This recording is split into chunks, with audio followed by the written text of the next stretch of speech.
The Independent Police Complaints Commission, which is investigating the death of Leon Briggs, has the power to call in the decision. The chairman of the panel, Fiona Chapman, says the episode exposes the naivety of some commissioners. A lot of them have been thrown into the job with no training, and they've suddenly got an enormous learning curve. I hope that they will learn from Ollie's mistake just as much as he has. The Labour leader, Ed Miliband, is to set out more details of his plans to increase competition in the banking industry. He wants the big 5 high street banks to sell off some of their branches. Discussions over plans to expand or create gypsy and traveller sites in central Bedfordshire took place yesterday afternoon. Councillors were told that there are plans for 66 pitches, which would each have room for one family. Richard Williams reports. The councillors gave their backing to 15 pitches at the controversial site by the A6 at Barton-le-Clay, and also backed the expansion of an existing site at the edge of the village to a total of 13 pitches. But they agreed to remove plans for a site at Potton. They backed other plans for Fairfield, Tingworth and Caddington. A full council meeting will discuss the proposals further at the end of the month. Police in Bedfordshire and Hertfordshire carried out speed checks yesterday. One driver was stopped doing 105 miles per hour on the M1. When stopped, he admitted to playing in his new car. On the A41 in Berkhamsted, a driver was recorded as going at 94 miles per hour in heavy rain. In football and the FA Cup third round, Watford are through after a 2-0 win at home to Bristol City, but the MK Dons were knocked out by a 3-1 defeat by Wigan. Luton Town were knocked out of the FA Trophy after losing 1-0 to Cambridge. And in last night's League One game, Stevenage won 2-0 at home to Swindon.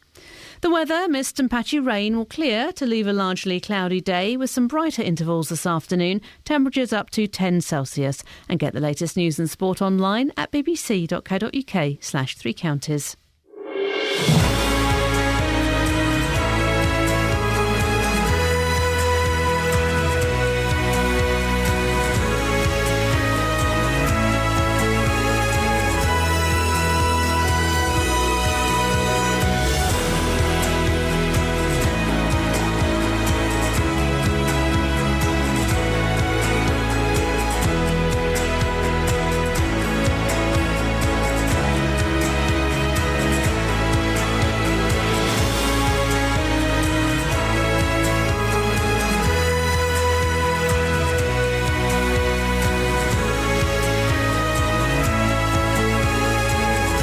Apologise. I'm having a chat with Tony Fisher. Tony, do you mind if I start now? Is that all right? Crack on. Sorry, I've not seen him in the morning for a long time, and we're having a little catch-up. Yes. Nice to see you. Nice to see you. To see you nice. I'll have a chat with you in a second. Morning, this is Iain Lee, BBC Three Counties Radio. Lots coming up on the show this morning, including a 64-year-old Bedford woman's been reduced to living in a tent after a long-running council tax row.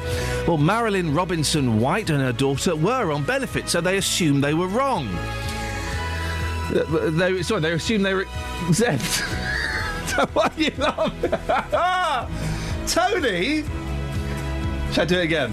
Start again. Okay, right, hang on. Let's start this again. Hang on a second. This never happened. This is just the rehearsal. Right, okay. Here we go. Right, ready? A 64-year-old Bedford woman. What are you giving me the look for? Have I written it wrong? Or No, is it I just read you two being daft? I read it wrong. Oh, I've got to start again now. Don't stop pointing the fingers at me. For goodness sakes, right. Right. It's obviously my effect. Deep breath. Are we ready? Everybody? I'm ready. Go. Kelly? Do you want me to do the bit at the back hello of the news so it feels real? Yes. And that's your latest BBC Three Counties Radio. Here we go.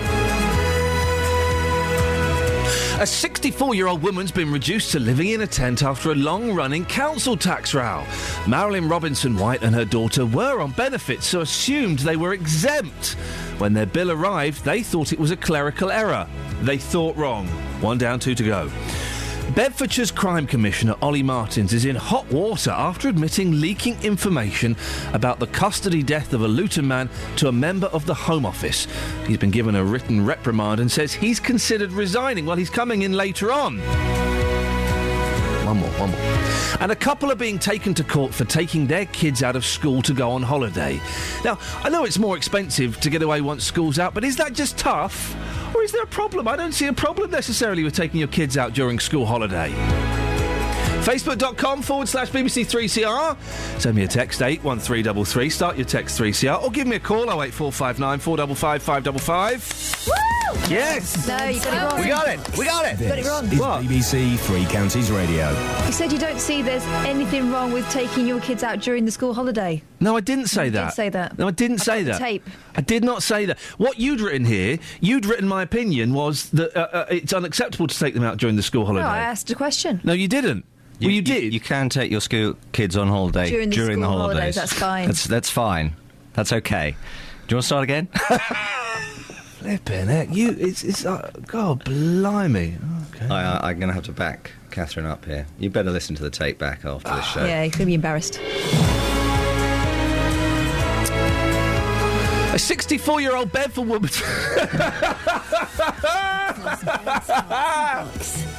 Oh dear. Dearie me. Come on, listen. One thing I've learned working in radio is breakfast is not the place for fun and laughs, OK, Tony? All right? It really isn't. So let's just knock that on the head. Now, serious story that you've been looking into. This is your chance to shine, young man. A 64-year-old Bedford woman is living in a tent after being evicted as the result of a council tax row. Marilyn Robinson-White and her daughter were on benefits, so thought there'd been a clerical error when their bill arrived. Turns out that was wishful thinking. And now, after more than 20 court hearings, they've been hit with a legal bill of £50,000. Well, our reporter Tony Fisher's been looking into this. It's an incredible story. How did this all start? Legal bill, £50,000. The amount of council tax, unpaid council tax, is merely £5,500. Wow. So there's obviously been a problem here. They thought they were exempt. She said she was exempt because of her age. She did have a very ill husband who died of a brain tumour in 2011. But they say this made no difference to the council tax dispute, which started back in 2006. Now, I've no doubt that they were exempt. I've seen the document saying up to 2000 exempt, they were exempt from paying council tax. But what happened in 2006 isn't totally clear. They say that the council sent them a council tax bill as they weren't on income support anymore. They said they were. They got the evidence. They sent it. They went in person to the council, showed them proof that they were on income support. But the council said, that's all very well. Don't worry, we'll look into it. But the bills kept coming. Oh. So, a problem.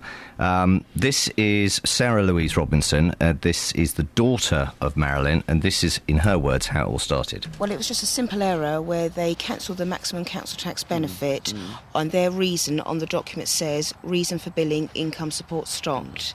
Income support never did stop. My father was on disability benefits.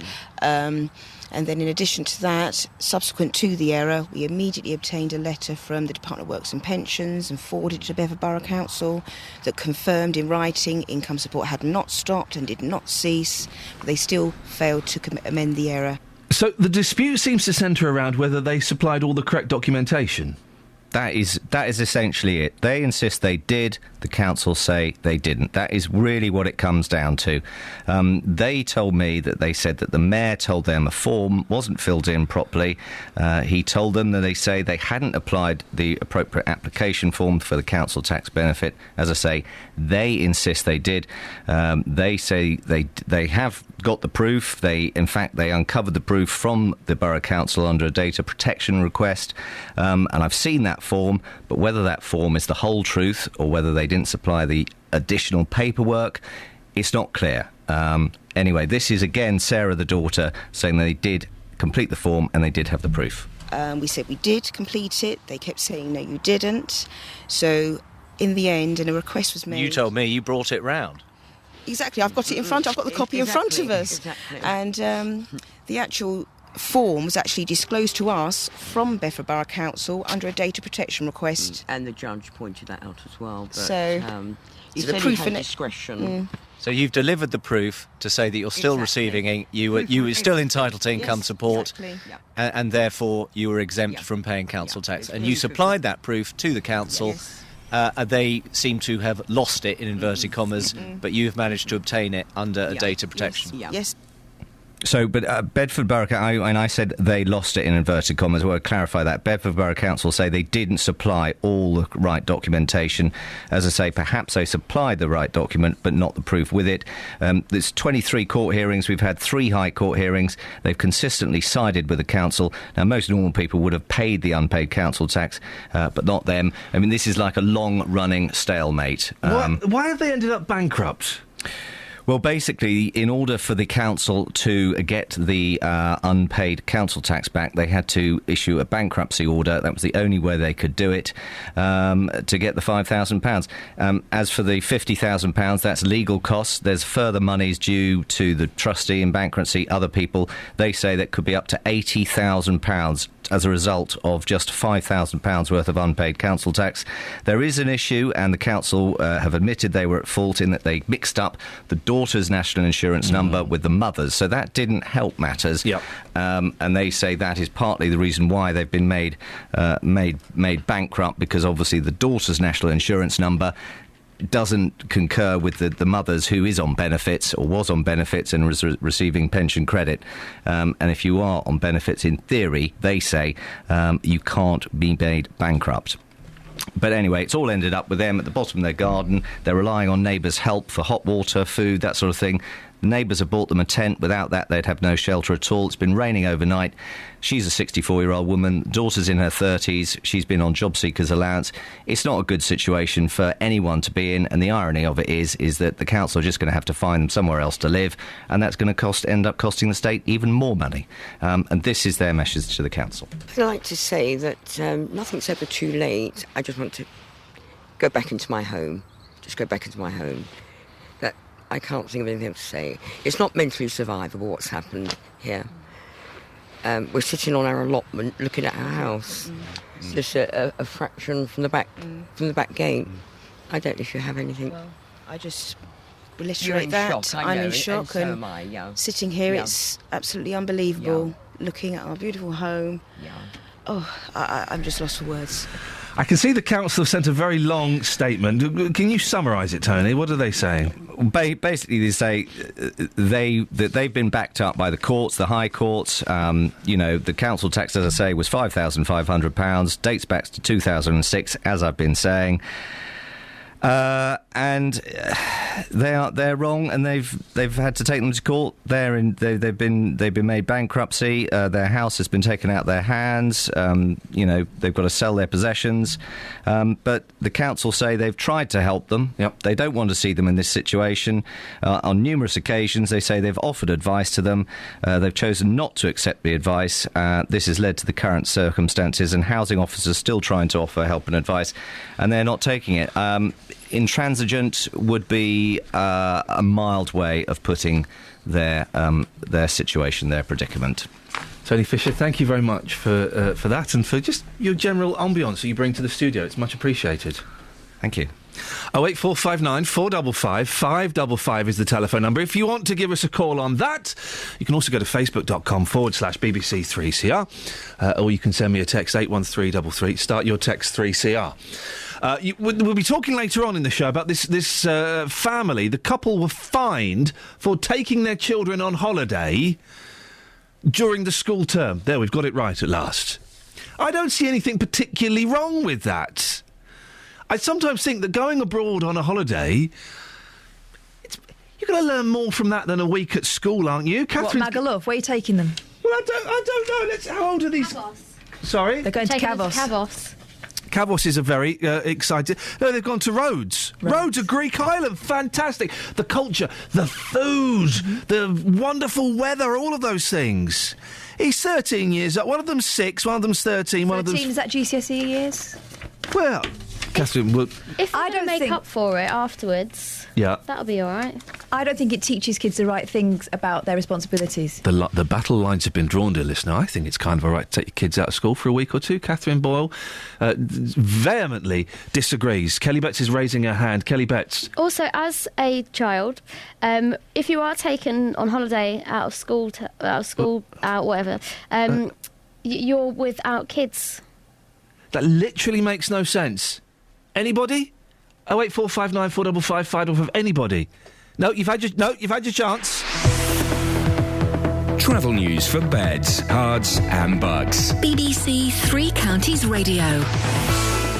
Good morning. It's very wet out there at the moment. Lots of surface water on the cameras, especially on the M40. Still some problems left over from flooding in Aston Road. The Chinner Road is closed between the A40 and Chinner.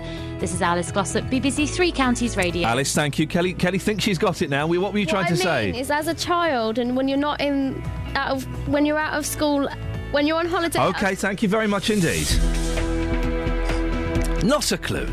There's something in the air this morning. 6:16, it's Wednesday the 15th of January. I'm Iain Lee. These are your headlines on BBC Three Counties Radio. A 64-year-old... Oh, I'm looking at the wrong thing. I do apologise. There we go. Let's try there. A woman from Bedford who ran up a huge legal bill over a council tax row is now having to live in a tent. The Police and Crime Commissioner for Bedfordshire has been reprimanded for revealing confidential information into the death of a man in police custody. In football, Watford beat Bristol City to get through to the fourth round of the FA Cup, while MK Dons were knocked out by Wigan. The weather, mild but rather cloudy with a little bit of rain. 08459 455 555. BBC Three Counties Radio.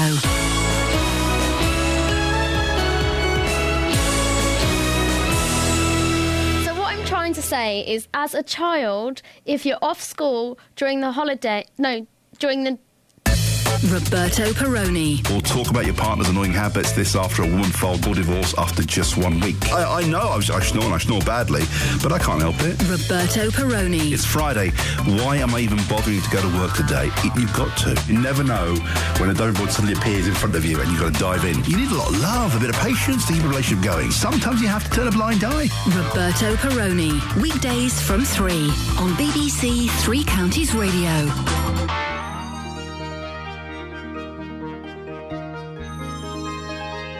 I don't see a problem with taking your kids out of school for a week or 2 weeks if they're going to go and see the world. There's not a problem with that. And I'm not turning either of your microphones on.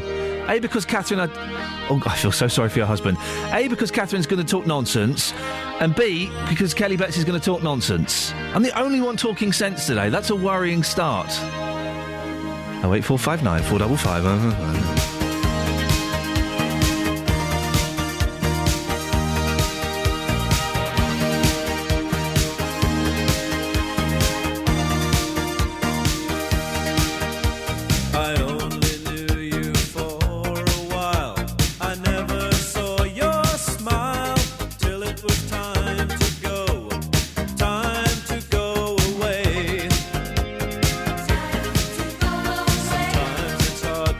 Red.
I love that song. I've never seen the film. I need to get the film. So a man who falls in love with from what I can remember, a gentleman knocks champagne over a computer. It then becomes sentient, and they have a love affair. And this was like in the 80s. This was in the 80s, before we'd even thought of Tesco home shopping. How long did he have to run the tape before it had loaded up? Well, that's the problem, you see. That's the problem. Kelly, want to have another stab at what you were saying? Yes, basically, if you are a child and you are taken on holiday during term time, yes, you have no other kids to play with, it's boring. You might as well stay in school. They're with their brothers and sisters, so that... Yeah, what if you're a lonely child? An only child? Deary me, I don't know what's going on this morning. On to slightly more serious things. Bedfordshire's Police and Crime Commissioner has admitted leaking confidential information about the death of a man held in custody in Luton. Ollie Martins has been given a written reprimand from the Police and Crime Panel after discussing the Leon Briggs case with a member of the Home Office. He says he's considered resigning over it. We can cross now to our political reporter, Paul Scoynes. Paul, you were at the panel yesterday. What happened?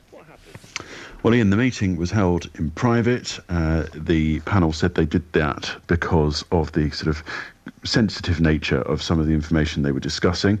So the whole meeting was held in private, so us members of the press were trooped out just as soon as the meeting started and made to wait outside.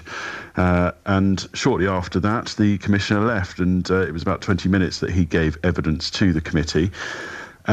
Afterwards, we were able to speak to some of the panellists, and we learned that the Commissioner was contrite about his actions and had apologised for them.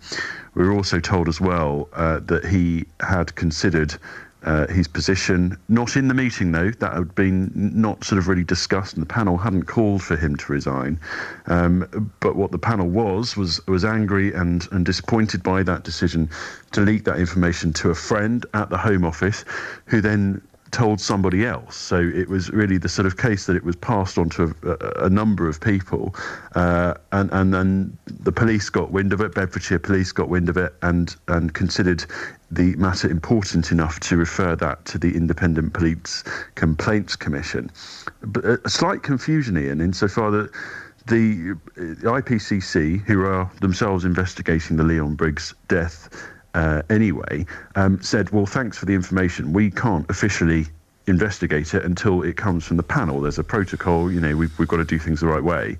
And the panel were led to believe that the IPCC already knew about it, so didn't refer it on. So what they did was effectively give Ollie Martins a bit of a slap wrist and say, don't do it again.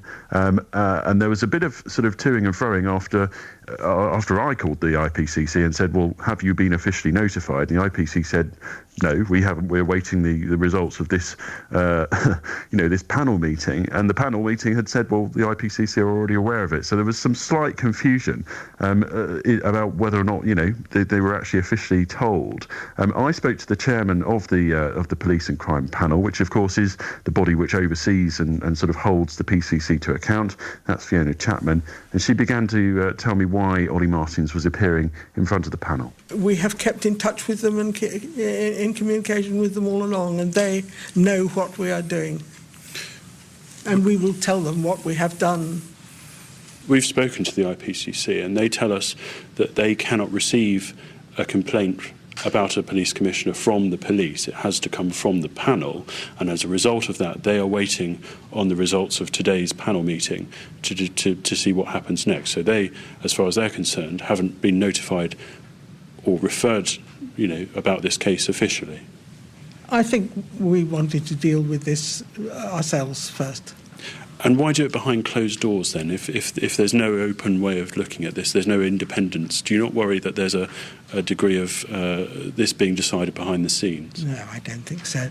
It is a matter of very great importance about confidential information, and I think it should be behind closed doors. I'm personally a great one for having everything as open as possible, but on this occasion, I think it was right to do it behind closed doors. And what will this sort of reprimand say? Just that, really. Don't do it again? Yes. It's a bit of a slap on the wrist for passing confidential information around, isn't it? It is a bit of a slap on the wrist, yes. It's about the only sort of thing that we could do. But it is a serious reprimand, and therefore, and it's a written reprimand. So I think it's quite. I'm sure that the Commissioner will take it seriously. Paul, it sounds like a big deal to me. Is it a big deal? It is. I think it is quite a big deal. I mean, there's only a number of PCCs up and down the country, and bear in mind that they're only sort of a year or so into their jobs now. But there's only a few who've actually received this level of sort of criticism and this level of kind of almost punishment, if you like. I mean, it is, as you said, probably the most serious sort of judgment that a panel can hand down, apart from suspending them. They can only suspend a PCC if that PCC is charged with an offence which carries a prison sentence of more than 2 years. Well, he hasn't been charged, he hasn't been arrested, but from what we understand, the police haven't even investigated this. What the IPCC can do is they can overrule that committee. They can say, well, we're going to launch our own investigation. We feel it's in the public interest to do so. We're not sure whether or not the IPCC are at that stage that they're going to consider doing that. That's all we know, that the powers that they could perhaps do. And that could be then, again, quite embarrassing for Ollie Martins, because it would certainly, open up this case in a little bit more detail. We certainly would probably hear a bit more about it. Certainly what was frustrating for us, and I think, members of the public and the press could understand that, there are some sensitive details that have been discussed about this case. There are, clearly confidential items that are part of an ongoing investigation. We understand that. We don't need to hear those. However, all the other things about why he passed those details on, the reason he did it, who he passed them to, what the motivation for doing that was, they weren't heard in public. And I think that's the frustrating thing, is that Fiona Chapman might talk about, wanting an open process, but this is about as far from an open process as you can get. So I think there's still a lot of questions to answer. And he himself, in his statement, says, I'm very sorry, I learned a lesson, and so on. But I think for some people, that just isn't enough. Well, Ollie's coming on the show a little bit later on, Paul, so we'll certainly put those points and more to him. Thank you very much indeed, political reporter Paul Scoynes. 08459 455 555 if you want to have your say on that, or any of the things we're talking about this morning. Particularly keen to hear from you if you have taken your kids out of school during term time to take them on holiday. It's actually getting a little bit tense here at 3CR Towers. I kind of think it's okay. You take them out for a week, 2 weeks, I might be pushing it a bit. You take them out for a week, I think that's not... I don't see a problem with that. You can learn more from going on holiday than you can in a classroom. So would you take them out for a day trip? Sorry? Would you take them out for an informative day trip? Why are you saying it in that sarcastic tone? Because it's just an extended day trip. Kelly? I have a thought. Oh. If, say, your child is ill for a week... They don't learn anything anyway, so it's like them being ill but on holiday. Adding literally nothing to this debate, Catherine. I'm going to go to the travel with Alice. Could you have a word with her? A little one, yeah. Thank you very much indeed. Travel news for beds, cards and bugs. BBC Three Counties Radio. Things starting to get a little busy now in Bricketwood on the North Orbital at the M25 Junction 21A roundabout. Still very wet out there, lots of surface water showing up on the cameras. In Aston Rowan, Chinner Road is closed between the A40 and Chinner because of flooding. Public transport, no reported problems. I'm Alice Glossop, BBC Three Counties Radio. Across beds, hearts and bugs. This is BBC Three Counties Radio.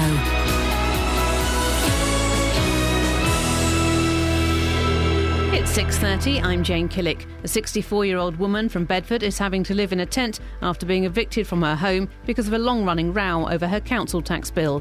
Marilyn Robinson-White and her daughter believed they were exempt as they were on benefits and the bill had been sent in error.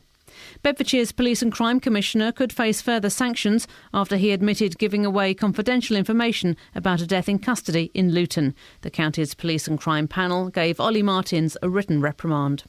Central Bedfordshire councillors have given the backing to 15 gypsy and traveller sites. They include the controversial site by the A6 at Barton-le-Clay, but plans for a site at Potton have been dropped. The weather, a mostly cloudy day with some bright intervals this afternoon and a high of 10 Celsius. On to sport and in football, Watford are through to the fourth round of the FA Cup after a 2-0 win at home to Bristol City last night. Marco Farioni and Lewis McGowan scored the goals. Hornets goalkeeping coach Alec Chamberlain was pleased with the result. Pleased to get through after a difficult start to the game again, really, but in the end I think we just had that little extra bit of quality, especially in the last third, and we made our chances pay. And Watford will face either Blackburn or Manchester City in the fourth round.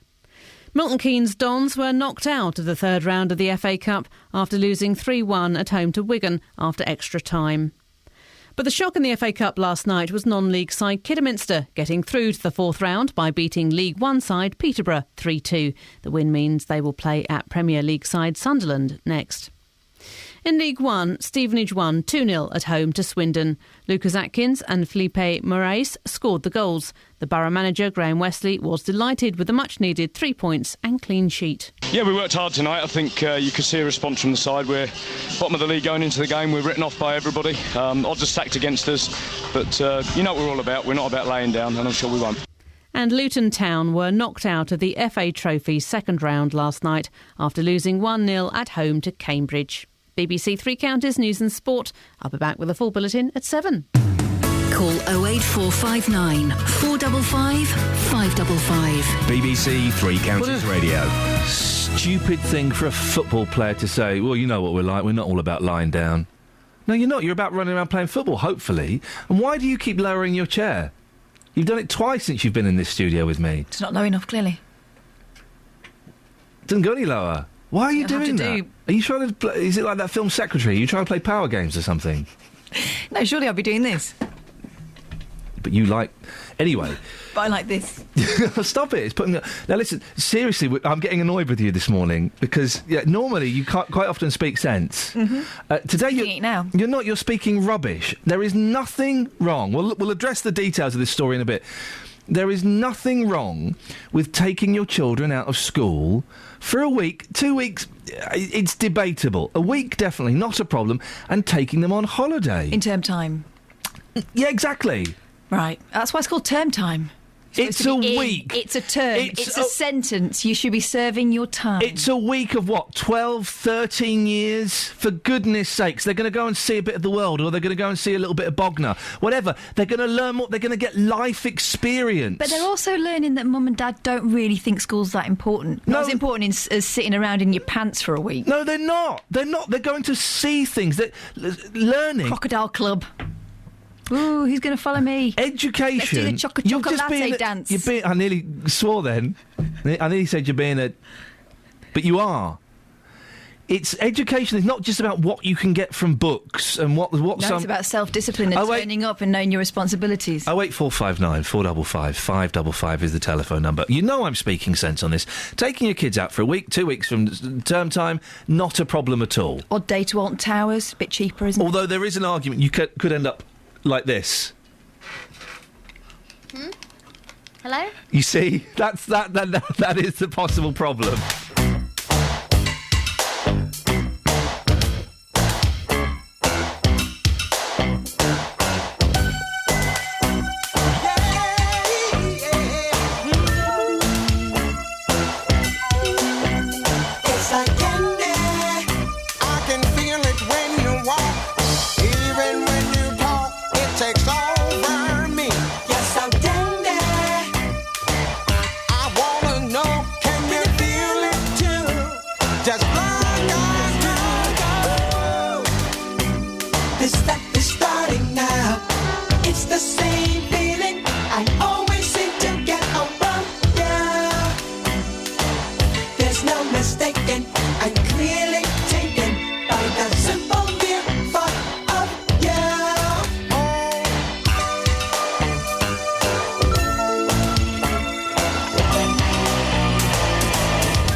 It's a very strange fade out to a record, isn't it? I don't remember that from the original. No, must be the remix. Must be the remix to Ignition, hot and fresh from the kitchen.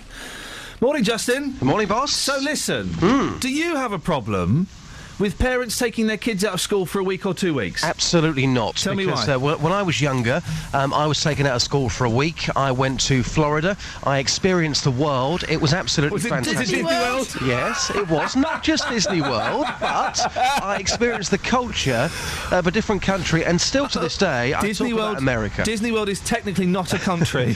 Listen, when you go to a different country, you experience their culture, plus you experience their customer service. Still to this day, the customer service in America cannot be beaten. It can't. Oh, Justin, thanks for proving my point. No, not at all. Not at all. You're right. I would love to have gone to America. I went to holiday when I was in school on term time. I went to Swanage. I saw Corfe Castle. And some arcades, and I learnt stuff, I experienced stuff. Yes. I bonded with my family. Yes, exactly. The reason we're talking about this, let me do the story. Couple who took their children out of school for a week's holiday in Rhodes could face jail. Ridiculous. Absolutely ridiculous. Stuart and Natasha Sutherland will appear at Telford's Magistrate Court. Couple refused to pay initial £360 fine after holiday at the end of September. Penalty then doubled to £720. Now the week-long break costs up to £2,000, and the pair could be jailed. You see, the problem is, Ian, if you're talking about 4 weeks, obviously that's clearly wrong. But the way things stand with holiday companies, a number of parents, they cannot afford to take their children out during the school holidays, because you know what they do, they double the price. That then means the children, they miss out. So the only alternative is to take the children out during school time so they can experience the culture. There's another alternative. Go on. Don't go on holiday that year. Oh, come on. We didn't go on holiday every year when I was a kid. We didn't go on holiday every year. We didn't go on holiday every year, but... So, you save up. How about that? The family booked the holiday in October 2012 before the new guidelines were put into force. Before they went away, the couple were warned they each risked a £60 fine for taking their 6-year-old son, Keen, their daughters, Sian, 13, and Rhiannon, 15, on the break. Mr Sutherland, 39, who works for the Ministry of Defence Guard Service, said the family struggled to fit in a regular holiday and were desperate to get away. I've got every sympathy with parents, but that's just my view. And you're not even a parent, and you're speaking more sense than some people, some so-called parents. I just think it's great. You know, when I think about my family holiday, you know, back in, I think it was, 1993 or something like that. When I think about that family holiday, that still, to me, has very, very special memories. It's something that I won't forget. Had that have been a holiday during the summer holidays, we wouldn't have gone. We wouldn't have experienced that because it would have been too expensive for the family. No. Wouldn't it have been just the same holiday the following year? No, not at all. Because we couldn't have... No, my family couldn't have afforded to pay those prices because they were so steep. That's why. This is from the Mail Online, okay, which is always a great source for news, and sometimes boobs. But these are the comments. From China girl who is in Beijing. I didn't realise prison schools were the norm in the UK. That's from someone in China! Lynn in Bromley. It's a pity schools aren't this worried about children losing education when they call their strikes. Oh, good point. Yeah, hit the teachers. Justin, could you do us a favour? Yes. Get the word on the street, please. Absolutely. I shall go to a school later on and speak to parents and find out exactly what they've got to say. Would they be tempted to risk it despite the fines, of course? Excellent stuff, Justin. Speak to you later on. 08459 455 555 if you want to give us a call on that. I just don't think children need an abroad holiday every single year. It's the parents. And often it's more expensive to stay at home. So just don't go away. Sorry. Stay at home for the holidays. Who said every single year? Who said this family here, they struggle to have holidays. So, you don't go that year and you save up. What happened to that, where people put money away? Let's pay 3 times the amount to go away in August, shall we? It's going to be really busy. It's not 3 times the amount, it's the amount. If there's no other option, it's the amount. And things are more expensive when you've got kids, but it's just part of the deal. Unbelievable. 08459 455 555 is the phone number. Catherine, what have you spotted in the papers? Loads of stuff. Of course, on the front pages, it's 3 very famous faces on most of the newspapers. Yes. The son have gone with someone from One Direction. Stood on the top of a tall building? Yeah, in a video. Oh, for goodness sakes. I've been stupid. One Direction's Liam Payne defies death as he balances on a fully exposed ledge outside the 34th floor of a plush apartment block. He was doing that after a party. Oh, dearie me. Well done. Took a risk at a party. And most of the papers talking about Bill Roach, David Lee Travis and Rolf Harris, who are all... It's odd. Obviously, we can't talk about the cases, and I wouldn't wish to at this stage. But they're all denying all charges. It's odd that they're all happening on the same... They happen on the same day. That can't be coincidence. Is that coincidence? How does the legal system work? I've literally no idea. Anyway, we can't talk about that, but we will do as when they develop further. That's what's in most of the papers. I find it interesting as well, looking at how some papers are celebrating and some deriding the... is it 40th birthday of Kate Moss? Oh, yes, I'm saying, doesn't she look rough now? Yeah, the paper, no. The Daily Mail's saying, she's 40 and doesn't she look it? Well, meanwhile, the Guardian are looking at her best bits. And also, can I say, there's Francois Hollande's story. Yes. He's let's say, an unattractive man. Yeah. The two women in his life... wowzers! They is hot, isn't they? That was no slouch either. What's he got that I ain't got? I don't know. Is it the power thing? I know some women are attracted to that. It's an odd one, isn't it? Because he's with the greatest respect, he's a short, bald old man. Maybe he's hilarious. Yeah, that could be it. 08459 455 555. What has Hollande got that I haven't got? And also, taking your kids out of school during term time. There's nothing wrong with it, is there? Yes. Stop it. Travel news for beds, cards and bugs. BBC Three Counties Radio. M25 starting to look busy anti-clockwise now, building up around junction 20 for Kings Langley. Also starting to look busy around junction 25 for Enfield. In Bricketwood, the North Orbital is heavy at the M25 junction 21A roundabout. Public transport, no reported problems. I'm Alice Glossop, BBC Three Counties Radio. Alice, thank you very much.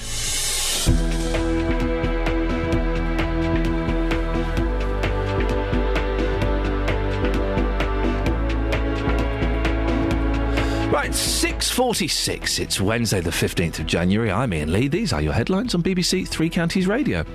A woman from Bedford who ran up a huge legal bill over a council tax row is now having to live in a tent. The Police and Crime Commissioner for Bedfordshire says he's learnt his lesson after being reprimanded for giving away confidential information. In football, Luton Town have been knocked out of the FA Trophy in a 1-0 home defeat by Cambridge.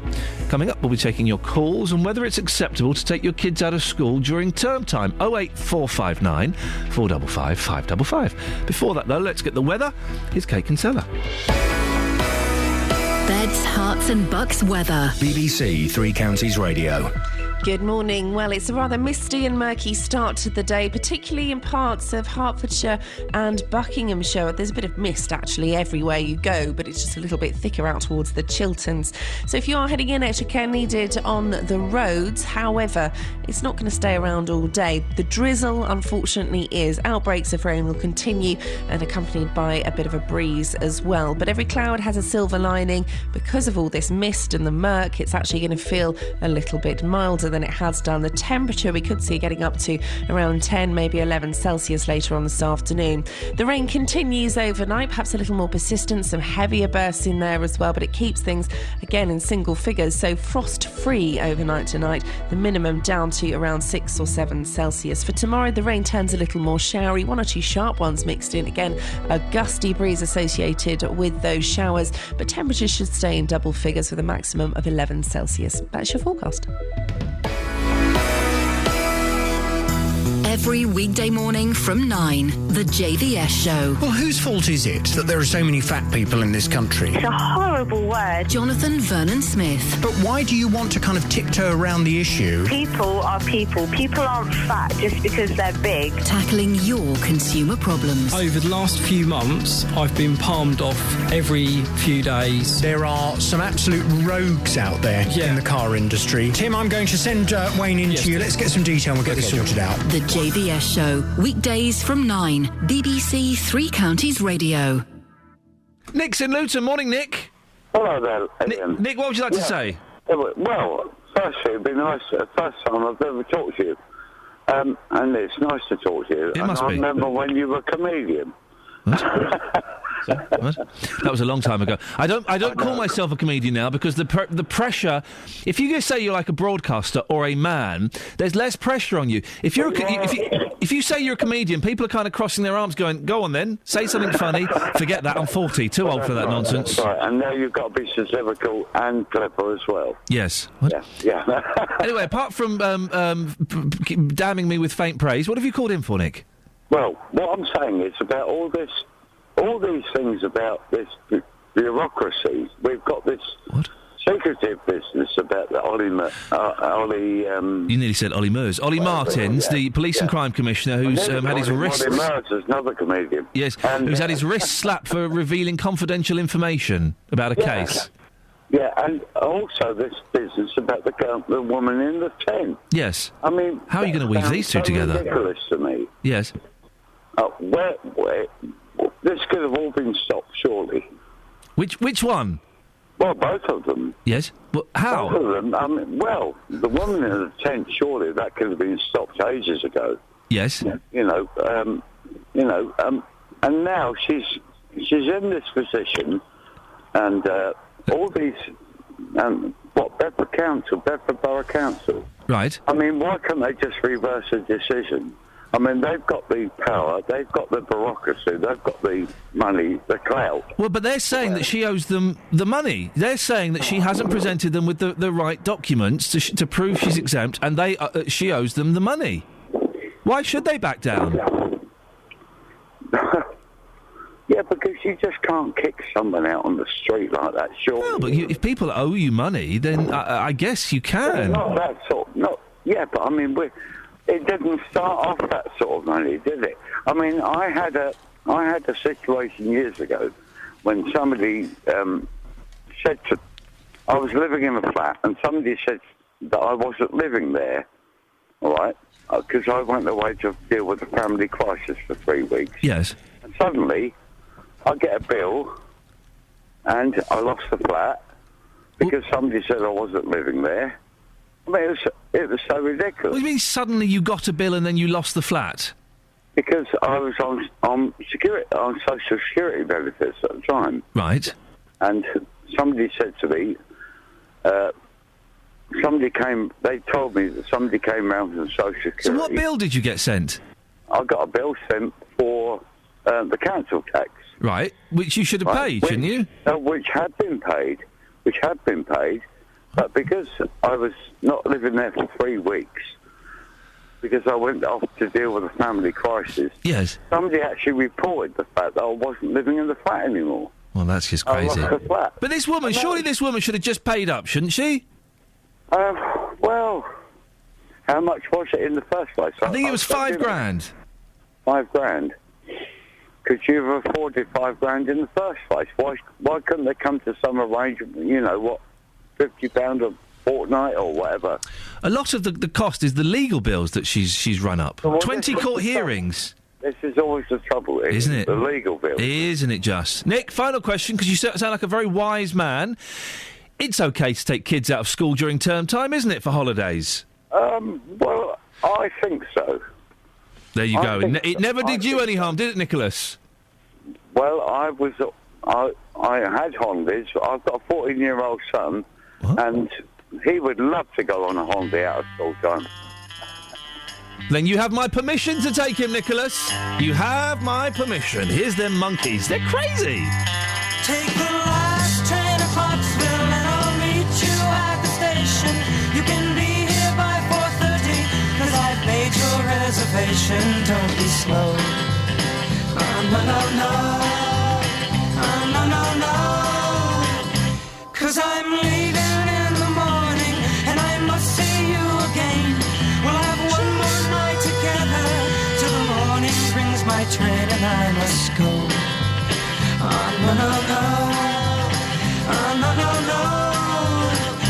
And I don't know if I'm ever coming home. Take the last train to Pottsville, I'll be waiting at the station. We'll have time for coffee, related kisses, and a bit of conversation. No.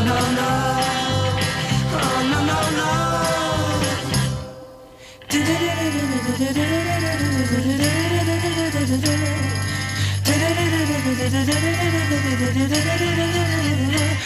the last train to Clarksville. Now I must hang up the phone.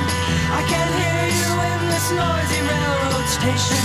All alone, I'm feeling low. Oh, no, no, no. Oh, no, no, no. And I don't know if I'm ever coming home.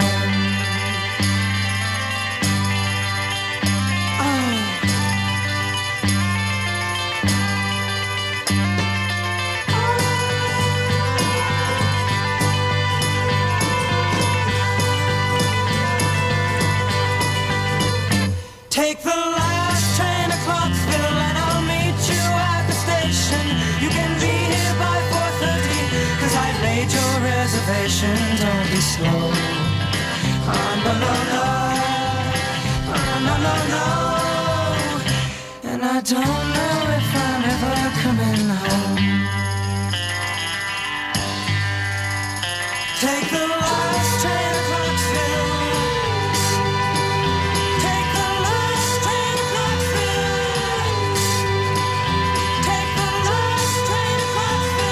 We're talking about shoes. We're not. Well, we were, but you weren't.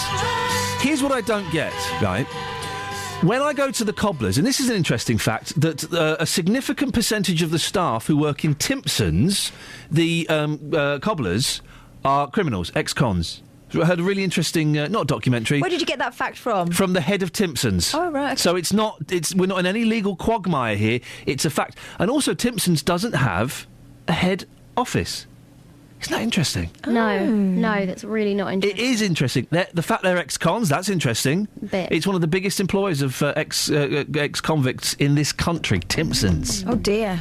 I'm putting them out of business then by cobbling me own. Exactly. Now, the thing I don't get is why, when you go to... But they sold me the wrong polish, is what I'm trying to say. I said, are these light brown shoes? They said, no, they're mid-brown. And you think that's because they've done bird? No, I think they made a bad call. I think it's because the first time I polished them with a cloth that had been contaminated with black polish that made them a little bit dark. It's a fascinating Anyway, story. you started it.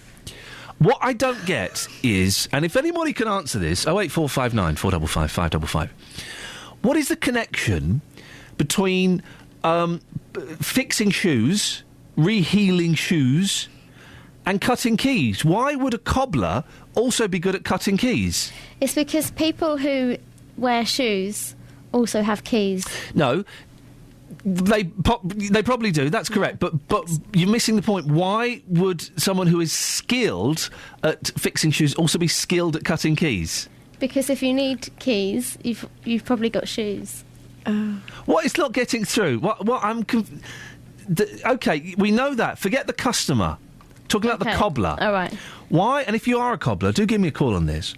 I know we're very big in the cobbling community. Mm. So I'm a cobbler. Hi.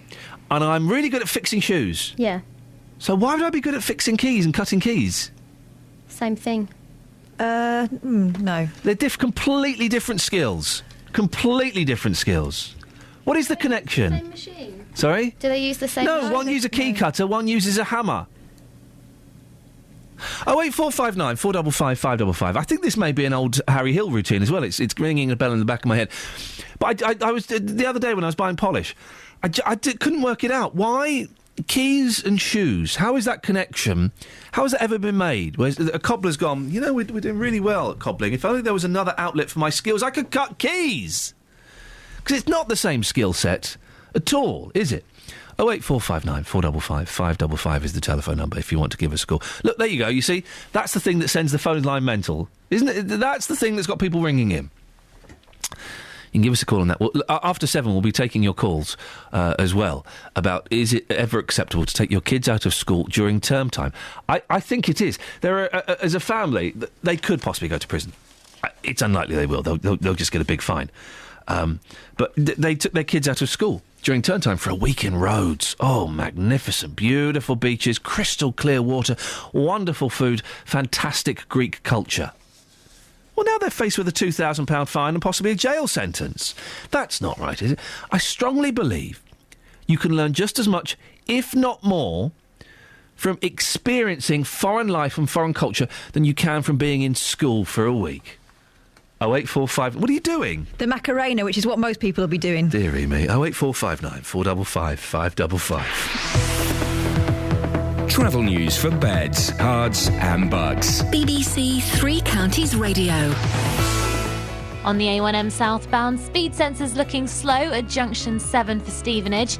And in Brickewood, the North Orbital very slow at the M25 junction 21A roundabout. The M25 itself anti-clockwise, heavy between 21 for the M1 and 20 for Kings Langley. Also very slow between 17 for Maple Cross and 16 for the M40. Public transport has no reported problems. I'm Alice Glossop, BBC Three Counties Radio. Thank you very much, Alice. Dear me, I'm struggling with the team this morning. It's barely a team. What is that? Unbelievable. Oh, here's the news. Local and vocal across beds, hearts and bucks. This is BBC Three Counties Radio.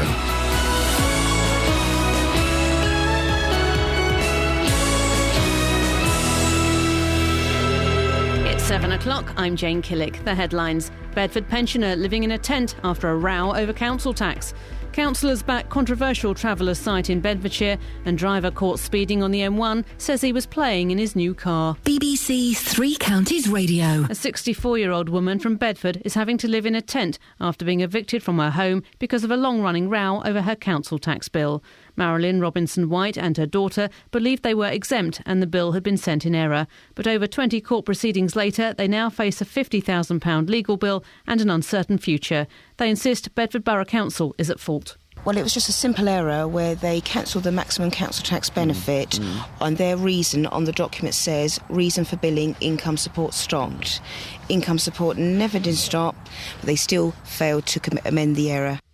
Labour is urging the government to use its power as a shareholder of Royal Bank of Scotland to block any request by the bank to pay bonuses to staff worth double their salary. RBS, which is 81% owned by taxpayers, is said to be consulting shareholders on the issue. Labour's also preparing to set out more details of plans to force the big five high street banks to sell some of their branches. Bedfordshire's Police and Crime Commissioner could face further sanctions after he admitted giving away confidential information about the death of Leon Briggs in police custody in Luton. Ollie Martins has been given a written reprimand by the PCC panel, but the Independent Police Complaints Commission has the power to call the decision in if they feel a further investigation is necessary. Mr Martin had this reaction. People are prepared to accept that even a police commissioner can make a mistake. And, you know, I've been, I hope, very straightforward about the fact that I have made a mistake and I've learnt the lessons. Police in Bedfordshire and Hertfordshire carried out speed checks yesterday. One driver was seen doing 105 miles per hour on the M1. When stopped, he admitted to playing in his new car. On the A41 in Berkhamsted, a driver was recorded as going at 94 miles per hour in heavy rain. Discussions over plans to expand or create gypsy and traveller sites in central Bedfordshire took place yesterday afternoon. Councillors were told that there are plans for 66 pitches, which would each have room for one family. Richard Williams reports. The councillors gave their backing to 15 pitches at the controversial site by the A6 at Barton-le-Clay, and also backed the expansion of an existing site at the edge of the village to a total of 13 pitches. But they agreed to remove plans for a site at Potton. They backed other plans for Fairfield, Tingreth and Caddington.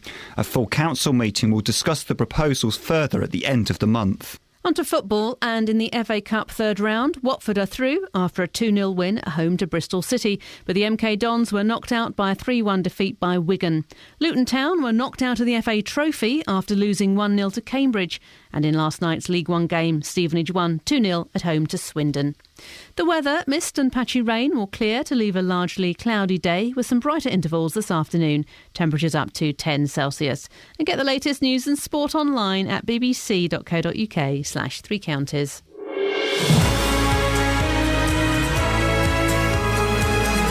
Thank you very much, Jane. Oh dear, I've just seen who's coming up next. Dennis, really? Really? Oh dear. Is he there? Dennis? Dennis? Yes? What are you shouting for? Because you're not answering your name, you silly sausage. I know, but I was expecting you to stand outside your office and shout. What have you... Oh dear, I've got... What do you want? But I don't want anything. I'm just pointing out one or two things. OK, we'll back to you in a second. Oh, dear. Well, coming up, Dennis pointing out one or two things, that's all. Across beds, hearts and bucks. This is BBC Three Counties Radio. We will also be talking about Bedfordshire's Crime Commissioner Ollie Martins in hot water after admitting leaking information about the custody death of a Luton man. To remember the Home Office, he's coming in later on to tell us why on earth he did it. And there's no problem with taking kids out of school for a week or 2 weeks. 2 weeks, debatable. A week, not at all. Not a problem at all. Take your kids out of school. Take them on holiday. Fantastic. Show them the world. Show them what life is really like. Sorry?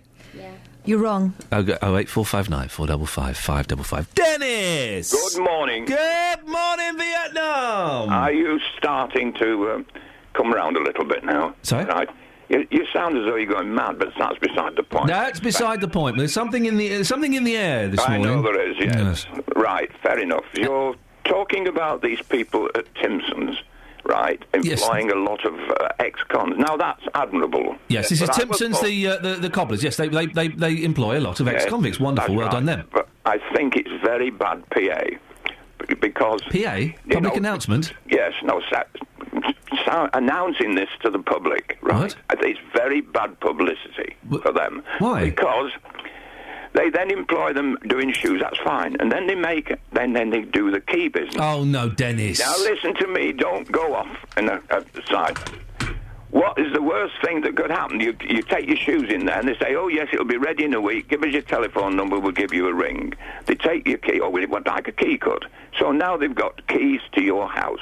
Now, I'm not saying they use them, but I'm just saying... Of course, first of all, for illegal reasons, of course, Timpson's, of course they don't.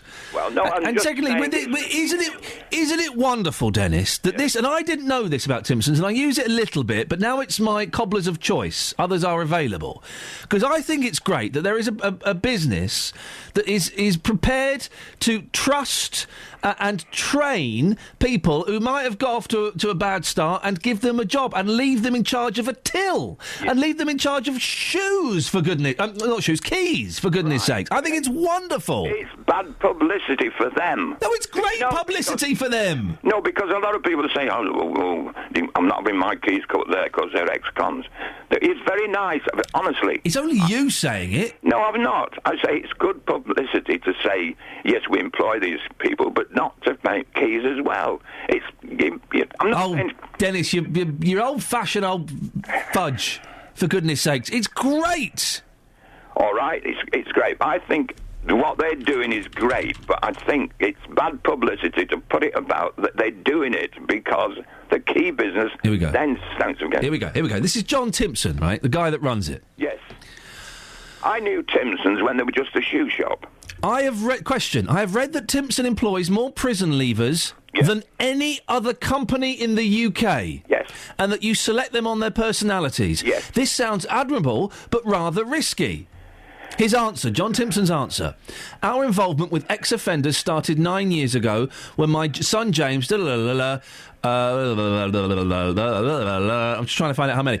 There are about 88,000 people in prison, and they come in all shapes and sizes. Among the bad and tricky are plenty that are fantastic. I'm trying to work out, see if it says how many. Here we go.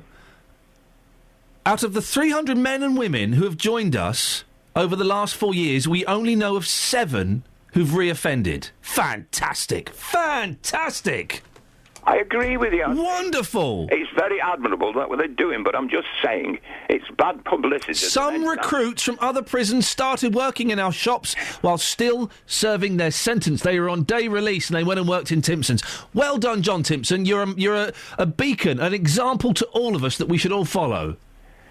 Correct. I'm not arguing about the business of employing the people, but I'm saying it's bad publicity to be making bloody keys at the same place. So you are complaining? No, I'm not. I'm just saying I've been to Timpson's. But I'm trying to say to you, I don't object to them employing these people. To work on shoes? They're giving them a chance. You like them working on shoes, but not on keys? I think it's bad publicity for Timson's to be telling people that. But if they didn't announce it, okay, and the Daily Mail or another newspaper got the story, oh, Timson's employs lots of ex-cons, then that would be a huge furore. We're talking to different purposes.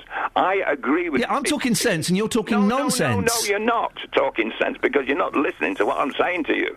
I'm saying from the point of view of Timson's, it is bad publicity to say that they make keys as well. But they do make keys. They have to advertise it, otherwise they won't get people going in there getting their keys cut. I know.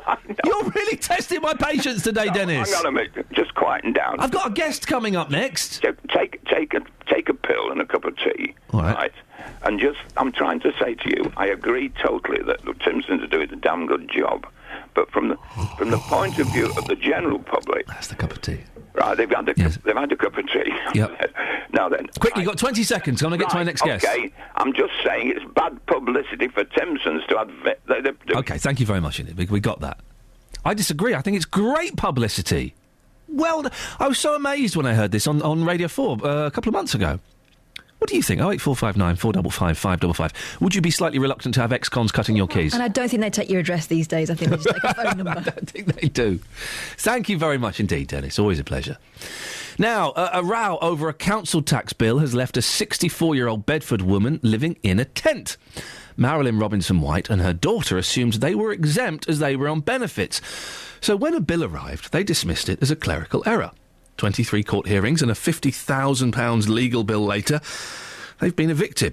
Or we can speak to one of their neighbours now, Maria Frio. Good morning, Maria. Good morning. Maria, what do you make of this? You've been aware of what's been going on? Yeah, one day later we are aware there's somebody camps in the wasteland behind the houses. So, and we was very worried what's going on. And we find out and was shocked actually to see what condition they are on and what's going on. So you saw these tents in the wasteland behind the house? Not the tents. This was only a chair. A chair. And they were sitting with the umbrella because it was cold and raining one day. And so what's going on? And then we spoke with the neighbours, find out what's going on. And then we tried to help straight away. We bought a tent and bought some mattresses and warm clothes. So they had nothing, not a lot. So yeah. What kind of state is Marilyn Robinson-White and her daughter in? How are they? I think this was a kind of shock actually, and they still I don't know. They're still in shock because it's not good when you're 64 years old and stay in outside in cold and rain and you don't know what's going on. This is no fence and not secure. It's very concerning. Yeah, I was about to say, you must be very concerned for them, Maria. Very, very concerned. The weather's been very mild recently, but it's going to turn colder at some point. Yeah. So I provide them with tea every morning and with at least one warm meal with a warm toast and yes. Have they said how long they think this could go on for? That them living at the end of the garden, back of the garden? Oh, I have no idea how long this goes on. I hope somebody had a heart and helps them. Then this is not the case to carry on like that. Have you invited them into your house, or are you worried that once they're in, they'd never go? They are so proud people. They are not coming in our house. We invited them in our house, yes. Once they did it to sort out some paperwork. Yes. Because it was raining all the time and they couldn't do anything. Oh, dear. Proud or foolishly stubborn, Maria? Because if maybe they hadn't been so proud, this could have been sorted out earlier, couldn't it? Do you think that's perhaps part of the problem? Yeah, this is not my decision actually to make. They have to fight her fight. Yeah. I can only help as a good neighbour to make the situation a bit better, or so they don't get ill. This is easy done. They get pneumonia or something, yes. Or something has happened outside. Who knows? So I need to, or we are neighbours. We have to keep an eye on that. Well, Maria, we should all hope and pray that we have neighbours as caring and as concerned as you one day. Oh, thank you. Maria, thank you very much for your time. That's Maria Freer, who is the neighbour of Marilyn Robinson White, a 64-year-old Bedford woman living in a tent with her daughter over a dispute of an unpaid council tax bill. 08459 455 555 is the telephone number. Some texts on whether you should be able to pull your children out of school during term time to go on holiday. Family's done that. They took their 3 kids, 6, 13 and 15, to Rhodes. Helen in Milton Keynes, how much time did the children spend with Greek people on this cultural holiday? I suspect most time was on the beach, around the pool, etc. It teaches children that rules do not apply to them and that they can do as they wish. Rodders in Milton Keynes says, what about teachers having 6-week holidays and coming back for 1 week and have teachers' training day? Math. Schools have such double standards. Every day of education is important, except teacher training days, snowy days, the 48 hours after being sick, strikes and half days when they have a parent-teacher consultation meetings whilst you're at work. Add on the inset days and the slow-down days at the end of term, and you have a week and a week and a bit. Lisa in Hitchin says, you definitely shouldn't be able to take your kids out of school for holidays. I'm a parent, and we do find it really hard financially to afford holiday prices outside school terms. But imagine if every child misses an average of 1 week per term. Per term? How many terms in a year? 3 terms? I'm not talking per term, I'm talking once a year. How would the teachers cope with playing catch-up with the pupils? They already have to teach 30 kids of varying abilities and to a strictly regulated curriculum, and they can only take holidays during school holidays. It's ultimately disrespectful to keep taking your children out whenever you want to. Here's the thing. I'm 40 now. I don't have very many regrets. I've not got many regrets, a few. One of my biggest regrets is I didn't bunk off school more. I don't think I ever bunked off school, did I? I don't think so. Looking back, I wish I'd bunked off school and gone and done things and seen things and experienced more things. I didn't do it. I don't see a problem with taking kids out of school. You do, don't you? A huge problem. It's bad discipline apart from anything else. It's showing that when you're older, if you don't fancy going into work, you don't have to. Go on holiday. Oh, look at you, sick note. Look at you talking. No, I'm responsible for my and your health. And so, if I'm ill, I don't want you getting it. Kelly? You'll be the first to blame me. Do you have another go at this? All I was trying to say is that as a child, if you're off school during term time, then there's no kids around. Wait, What? I'm still saying... Travel news for beds, cards and bugs. BBC Three Counties Radio. The M1 London bound, heavy at junction 7 for Hemel Hempstead, and the M25 anti-clockwise heavy going between 21 for the M1 and 20 for Kings Langley. The A1M southbound looking slow on the speed sensors at junction 7 for Stevenage, and public transport has no reported problems. I'm Alice Glossop, BBC Three Counties Radio. Thank you very much, Alice. 7:17. It's Wednesday, the 15th of January. I'm Iain Lee. These are your headlines on BBC Three Counties Radio. A woman from Bedford who ran up a huge legal bill over a council tax row is now having to live in a tent. The Police and Crime Commissioner for Bedfordshire says he's learnt his lesson after being reprimanded for giving away confidential information.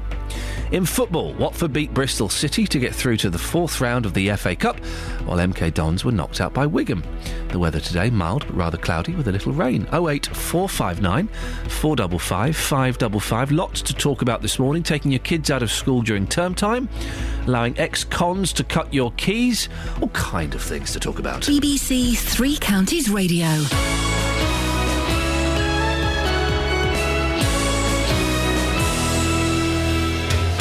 Every Saturday from midday, it's all about the food. It's like a disco on your tongue there. It's fantastic. Local chefs showcasing simple, straightforward dishes you can try at home. Well, it's a dish which has been around since the 18th century. I can imagine it hot with ice cream and almost put in an ice cream. That'd be nice. This is a thick, heavy, lovely, cloying comfort food of a dessert. All mixed in with amazing stories and great music. I'll tell you what, that takes me back to my childhood, that pudding. That just transported me back to being a kid. Nick Coffer's Weekend Kitchen, Saturdays from 12 on BBC Three Counties Radio. Across beds, hearts and bucks. This is Iain Lee. BBC Three Counties Radio.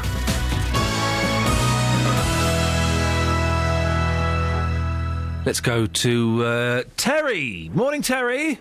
Good morning, Ian. How are you? I'm good, thank you. How was Barton Leclay this morning? Oh, just the normal, you know. Is it cold? It's been flipping. It was cold last night, wasn't it? No, quite mild this morning. We're all right. Okay, I was freezing last night, freezing this morning. I felt sorry for the poor rabbit.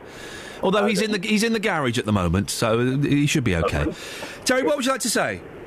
Well, I was just listening to Dennis talk about Timpsons and saying about giving his address to have his keys cut. They've never asked me for an address when the key cut there. I don't. This is a story about Timpsons. It's not even a story, it's a fact. Timpsons, the cobblers and key cutters, they're one of Britain's largest employers of ex-cons, which I think is wonderful. I don't think they are. They don't ask for your address when you're getting your keys cut. He's talking rubbish, and he's misunderstood it. He's paranoid and scared, and he's an old man, so you can kind of understand it. What do you think about them employing ex-cons, Terry? Are you slightly concerned, or do you think it's a good idea? No, I think it's a good idea. They're always very respectful in there. They're nice guys.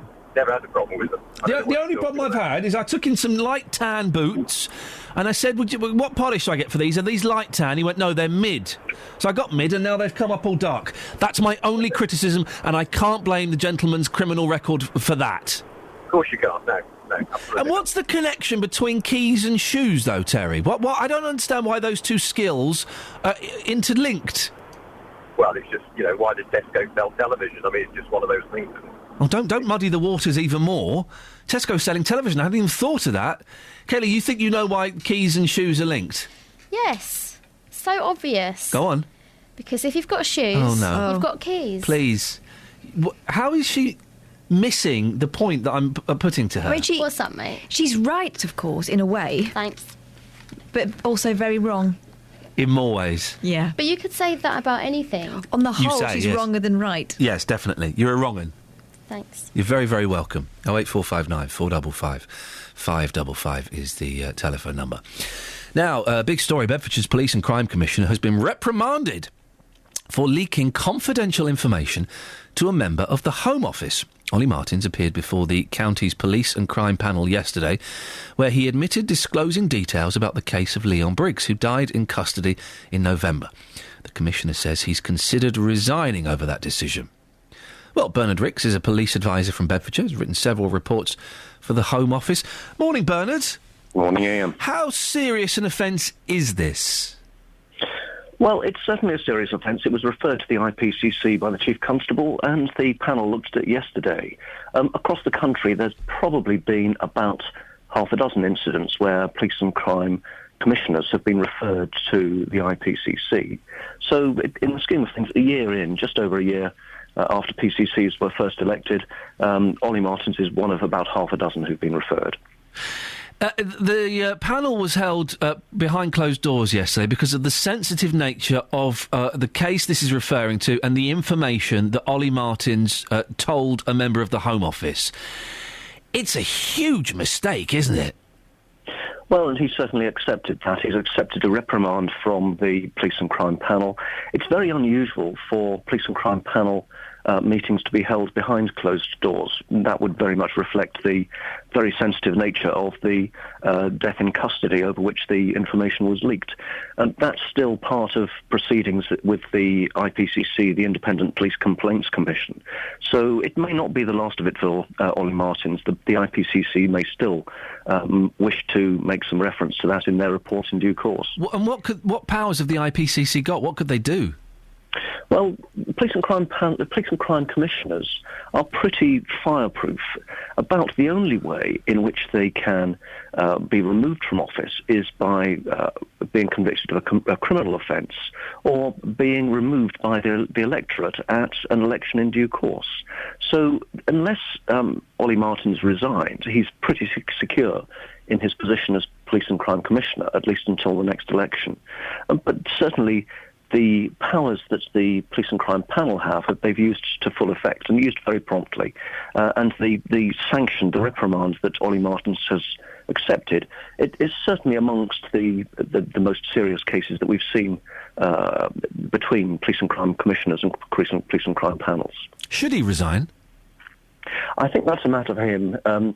He we're not party to the full information that was disclosed. The meeting yesterday of the Police and Crime Panel was held behind closed doors. This is still an ongoing case. The death in custody is still being investigated by the IPCC. So it's only when that investigation is completed and the results are announced that I think we can then take a view ourselves as to whether he might have resigned or not.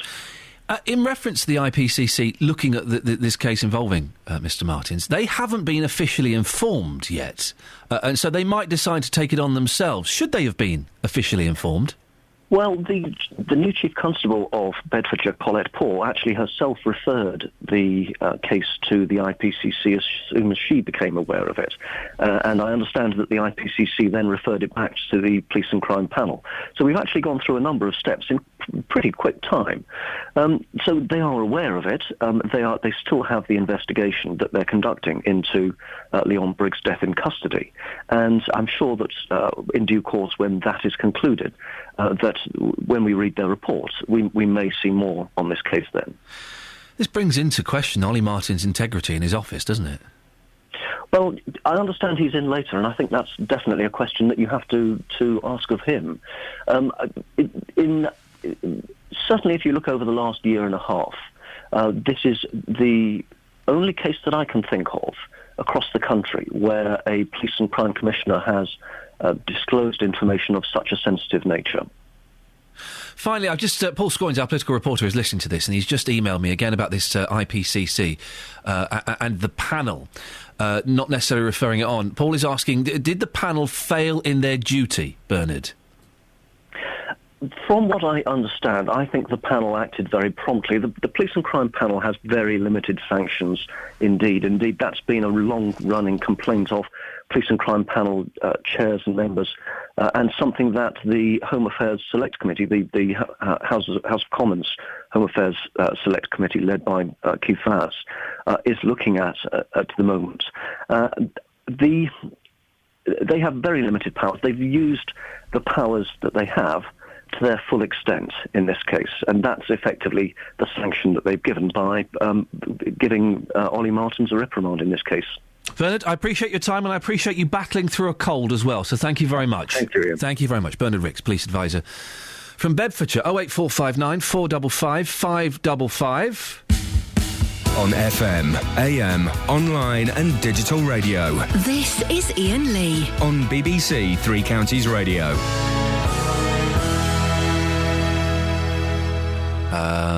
Lots of you having your comments on Facebook about taking your kids out of school.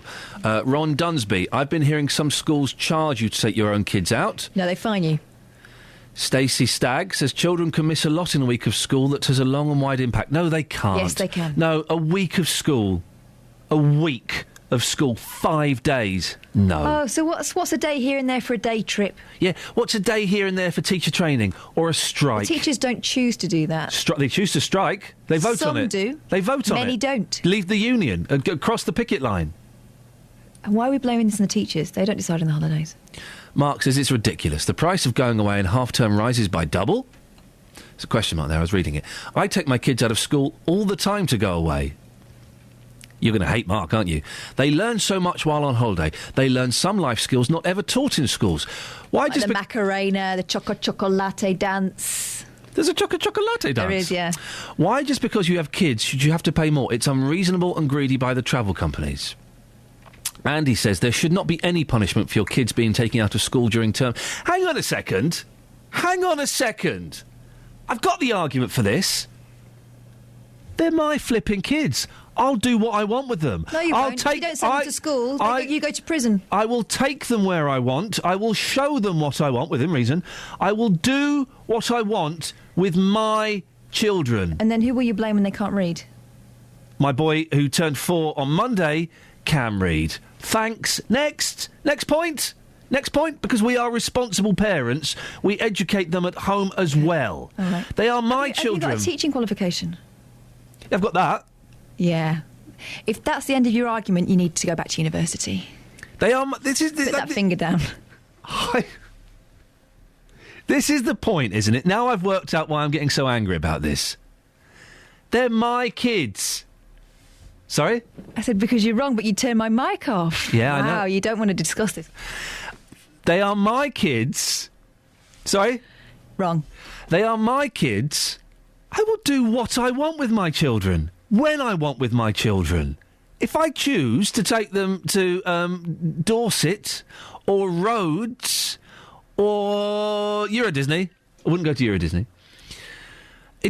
I'll do what I want with them. I'm not going to have the government, I'm not going to have a headmaster or headmistress telling me what I can and cannot do with my children. I'll have none of that, and you know. So, can they do what they want as well? Because that's what you're teaching them. They do what they want. Oh, really? Who? What are you talking about? The Your kids? children? Oh, no, the kids don't know. Oh, right, so there is some sort of authority. Yeah, me. I am the authority, Right. my wife. So when they're at school, they don't have to listen to the teacher? Where have you got that? Because you're saying you don't respect the teacher's How have you authority, made and that connection? transmits to the I didn't- children. I did not say that, Catherine. school's authority. This is what you do, you see. This is what happens, is you are hearing things that are not being said. You are making... Didn't say I didn't disrespect to the You teacher's said, authority. I can do what I want. With in my capital children. letters. With my children, yes, correct. That tells your children they can do what they want. No, it doesn't. It does. No, it doesn't. It tells when they grow up, they Listen. can please themselves. No, it tells... It tells my children... I'm in charge. I'm in charge. And that is it. Are you sure you should be in charge? Iain, weren't you dressed as Batman yesterday? Yeah. My son and I dressed up as Big Batman and Little Batman, and we went round the house fighting crime. Yes. You're right, who needs school? Travel news for beds, cards and bugs. BBC Three Counties Radio. The M1 London bound is heavy around junction 7 for Hemel Hempstead.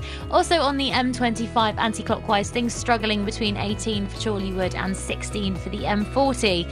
Heavy going between 21 for the M1 and 20 for Kings Langley. Also on the speed sensors, the A41 southbound is queuing as you approach the M25. Public transport has no reported problems. I'm Alice Glossop, BBC Three Counties Radio. Alice, thank you very much. 7:31. We're a little bit late. Sorry for that. Let's get the news and sport with Jane. Across beds, hearts and bugs. This is BBC Three Counties Radio.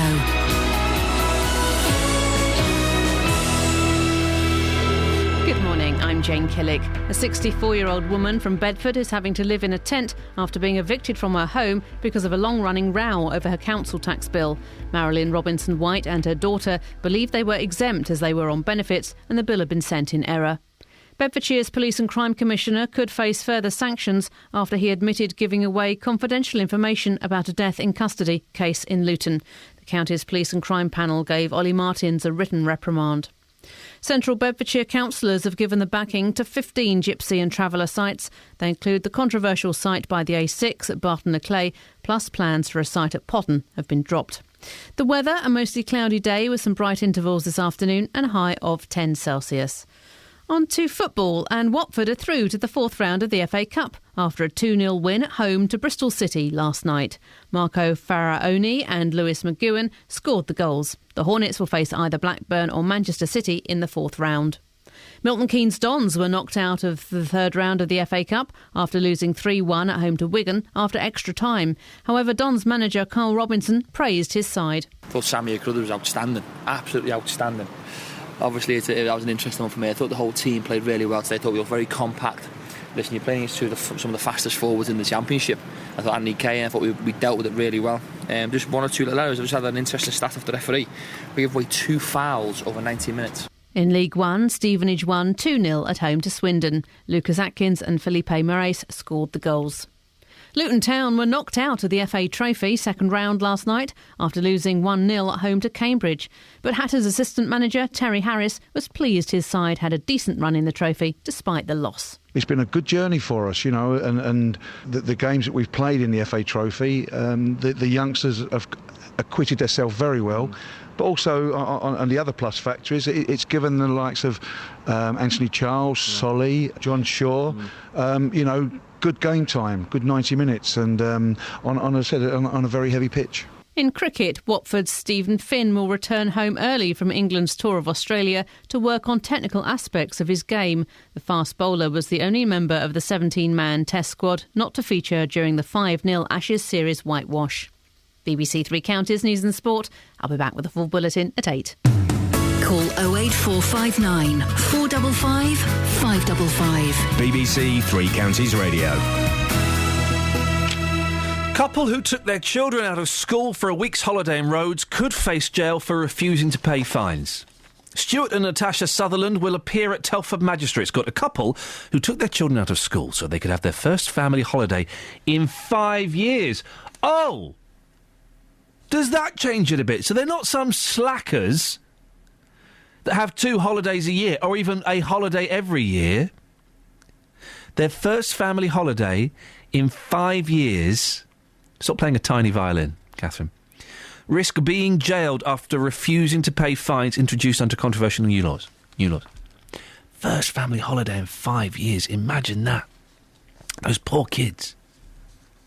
Stuart and Natasha Sutherland will appear before Telford Magistrates Court tomorrow after they took their 3 children to the Greek island of Rhodes during the school term. Magical place. The couple were given an initial fine of £360 after the family of 5 went away for 7 days at the end of September, but were unwilling to pay. It's a week. Their first holiday in 5 years, a week. The penalty then doubled to £720. Now the week-long break could cost the couple up to £2,000, while they also face the prospect of a 3-month prison sentence. Before they went away, the couple were warned they each risked a £60 fine for taking their 6-year-old son, Keane, I bet he was, and their daughters, Sian, I bet she was, 13, and Rhiannon, 15, on the break. Mr. Sutherland, 39, who works for the Ministry of Defence Guard Service, said the family struggled to fit in a regular holiday and were desperate to get away. Their first holiday in 5 years. It's like a revolving door in our house, he said.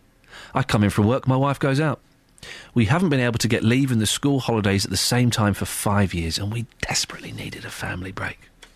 How can this not be breaking your heart, Catherine? Because you're talking about the situation for a lot of families who abide by the rules. Yeah. And I'm saying they shouldn't. I work in a sensitive job where staffing levels have to be maintained. There's been a recruitment and overtime ban. It's been impossible to arrange summer leave that fits in with the rest of the family. I know how important this is integral to the story here. Right. I know how important education is, but there's a bigger picture. Family time is important too, and the children's behaviour and schooling has improved massively since our holiday together. Aren't you doing your GCSEs when you're 15?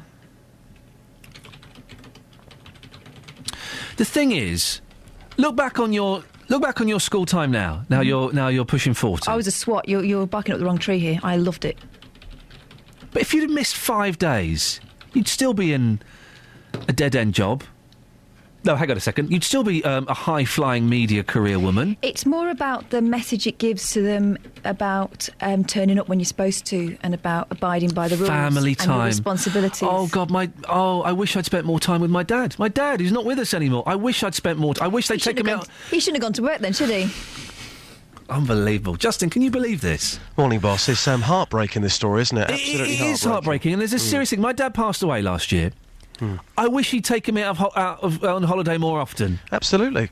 Because you would have had that experience and those memories you would never, ever forget. My mum's poorly now. I wish I'd gone on more holidays with her in term time. I really wish I had. I would have no regrets about spending holidays with my family. Yeah. Catherine's doing that face. Holidays. Holidays are once a year if you are lucky. They've not had one the rest of the time and making the most of what you have. They have not had one in 5 years. A lot of families haven't. Justin? Families are unlucky because during the summer holidays, you know what happens. The government should step in and do something about this. The holiday companies, they double the prices. That then means that families can't go abroad, they can't be together, and they can't experience that culture as a family. Okay. It's all wrong. All right, if we take out the moral argument for taking your children out of school, it's a financial one, it's part and part. Okay, so you factor in the fine and you're still paying less. Pay the fine then. If it's about money, pay the fine then. The thing is, and you say it's they should whatever you say. I wasn't really listening. Spend more time when you can at home. You don't have to be abroad. But the thing not necessarily abroad. You can go to Dorset for You don't have to be sitting in someone else's house or a bed and breakfast. But the point when you go away for a week's holiday, you are making a commitment as a family to spend quality time together. You can't do that at home. You can't. You can't do it as well at home. You can't do it as well because you have made that point to spend a week in each other's company for the good and the bad. And there'll be arguments, and then you'll have great times, and you'll go out for meals together. Well, if that's the point, during the summer holidays, have you put the bird sound effects on again? No, that's just it. Yeah. Oh, it's lovely. During the summer holidays, stay at home. Take 2 weeks off work, stay at home with the children, and make a holiday at home. It's not the same. It's not the same for the parents. For the children, I don't think there's much difference. Okay, well, just put this out to your listeners right now. I think if you said to parents who took their children out of school, do they feel guilty? Do they have any regrets for doing that? I don't think you'll find one parent who says, "Do you know what, looking back, I did the wrong thing." No, because exactly. Their children would have experienced something different. And looking back, their children would have missed out had they have not done that for them. What's going on? Where are you, Justin? I'm in Apsley, guys. I'm in a village in Milton Keynes. I can hear a pheasant. We're going to be talking about abandoned dogs. I've just seen a fox a moment ago as well, so I'm live in the countryside. Hang on a second. Shh. I think, and someone correct me if I'm wrong, I think that's a peregrine I can hear there. Do you know what? You're absolutely spot on. It's almost like you're standing here next to me. It's incredible. Wonderful. What a marvellous... Isn't nature amazing? It's beautiful. Oh, there's the owl. Anyway, it's a wood pigeon. Anyway, Justin. yeah, that was a wood pigeon. I think. Great tit. Yes. Possibly.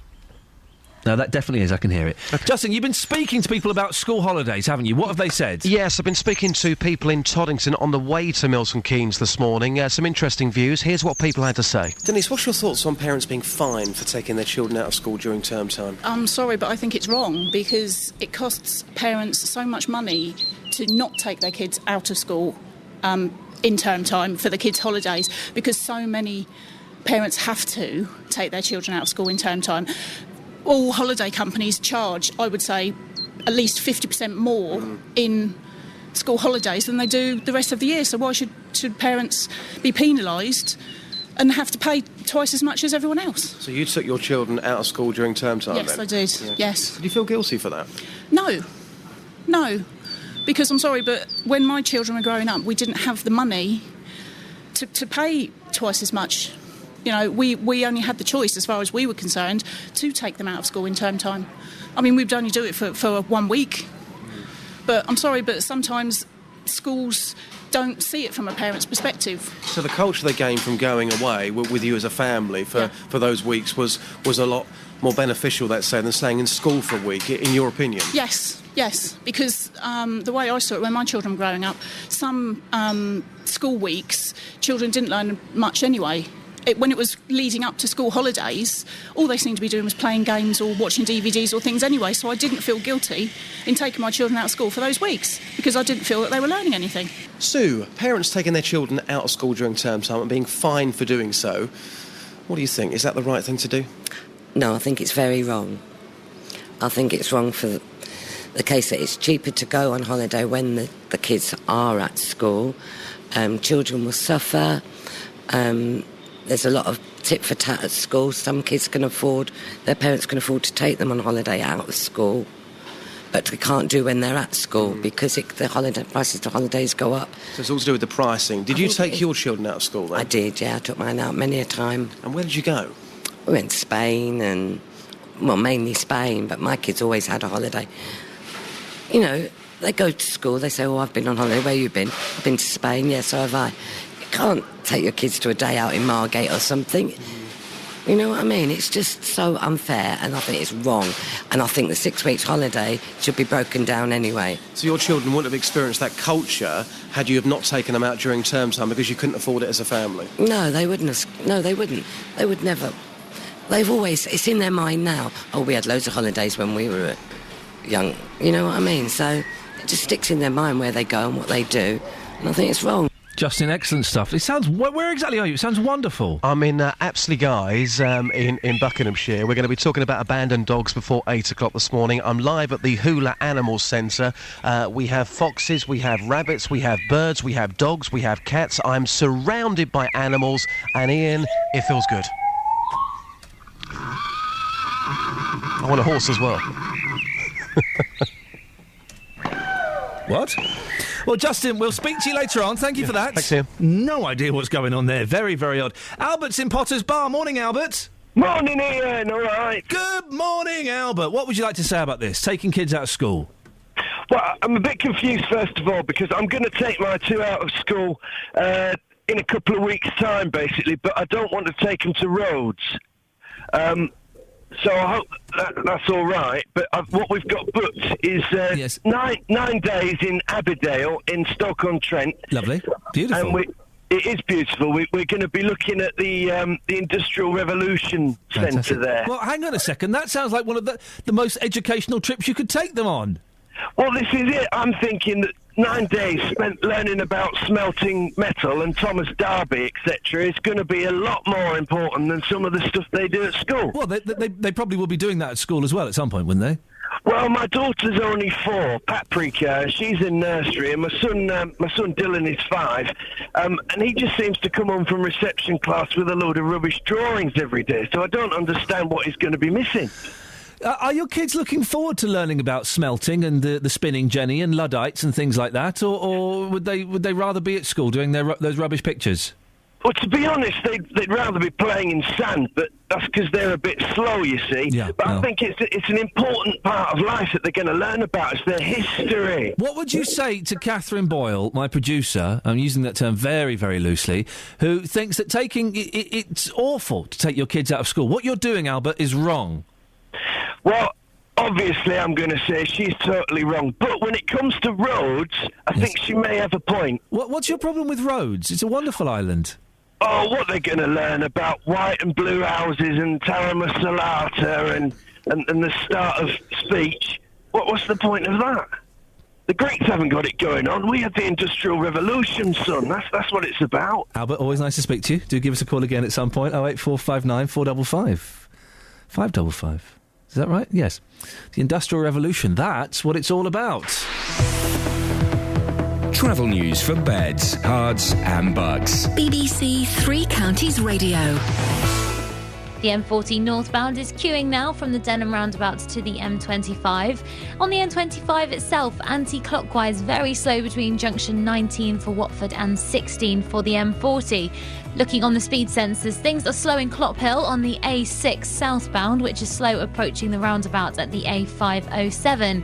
Public transport has no reported problems. I'm Alice Glossop, BBC Three Counties Radio. Thank you, Alice. 7:46 exactly. It's Wednesday, the 15th of January. I'm Iain Lee. These are your headlines on BBC Three Counties Radio. A woman from Bedford who ran up a huge legal bill over a council tax row is now having to live in a tent. The Police and Crime Commissioner for Bedfordshire says he's learnt his lesson after being reprimanded for giving away confidential information. In football, Luton Town have been knocked out of the FA Trophy in a 1-0 home defeat by Cambridge. Coming up, more of your calls on taking your kids out of school, keys and Chinese violins. Beds, hearts and bucks weather. BBC Three Counties Radio. Good morning. Well, it's a rather misty and murky start to the day. We have got mist, we've got cloud, we've got drizzle. It's moving its way eastwards. It's a warm front. Behind it, the air that little bit milder. We're already looking at the temperature being around 8-9 Celsius across all three counties in some places. Now, through the course of the day, we'll have further outbreaks of rain, perhaps a little bit of brightness through the middle, but it's really just going to feel rather damp and miserable. But the temperature will get up to around 10, maybe 11 Celsius. Overnight tonight, the rain returns more persistent. It will continue to come and go through to dawn. It's accompanied by quite a gusty wind as well, but it does keep things relatively mild. In single figures, frost-free, 6 or 7 Celsius. So for Thursday, that's a cold front that moves through overnight, which brings all that rain. Behind it, the air a little bit fresher, but also a little bit clearer. So we should at least see the sunshine. 1 or 2 sharp showers around tomorrow, though, accompanied by, again, a gusty wind. We're looking at a maximum of 10, maybe 11 Celsius. That's your forecast. Original British drama on BBC One. My father raised me on tales of the great heroism of the Musketeers. In 1630, protecting the French crown was the job of a legendary fighting force. I'm looking for Athos. You found him? My name is D'Artagnan. Prepare to fight. One of us dies here. Now that's the way to make an entrance. Meet Porthos. Fighting, kicking, it's all good. D'Artagnan. You'll have to kill me for it. Aramis. He knows the Musketeer motto. Every man for himself. And Athos. What could possibly go wrong? The Musketeers. These Musketeers will ruin France. This Sunday night at 9 on BBC One and BBC One HD. Across beds, hearts and bucks. This is Iain Lee. BBC Three Counties Radio. Here we go. Some texts on taking your kids out of school. Funny, I didn't think it would go as big as it has. Lots of you getting in touch. 81333, starting your text 3CR. I'll put your name on it. I'm not going to read them out unless they have names on. Sorry. Tom in Bedford. If my 15-year-old wanted to miss crucial schooling on the eve of GCSE exams, I would be worried.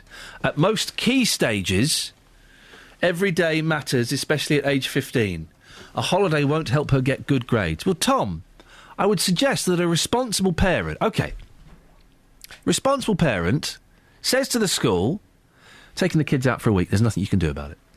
But what I can do as a responsible parent is I can ask you to give the kids a little bit of extra work before they go away.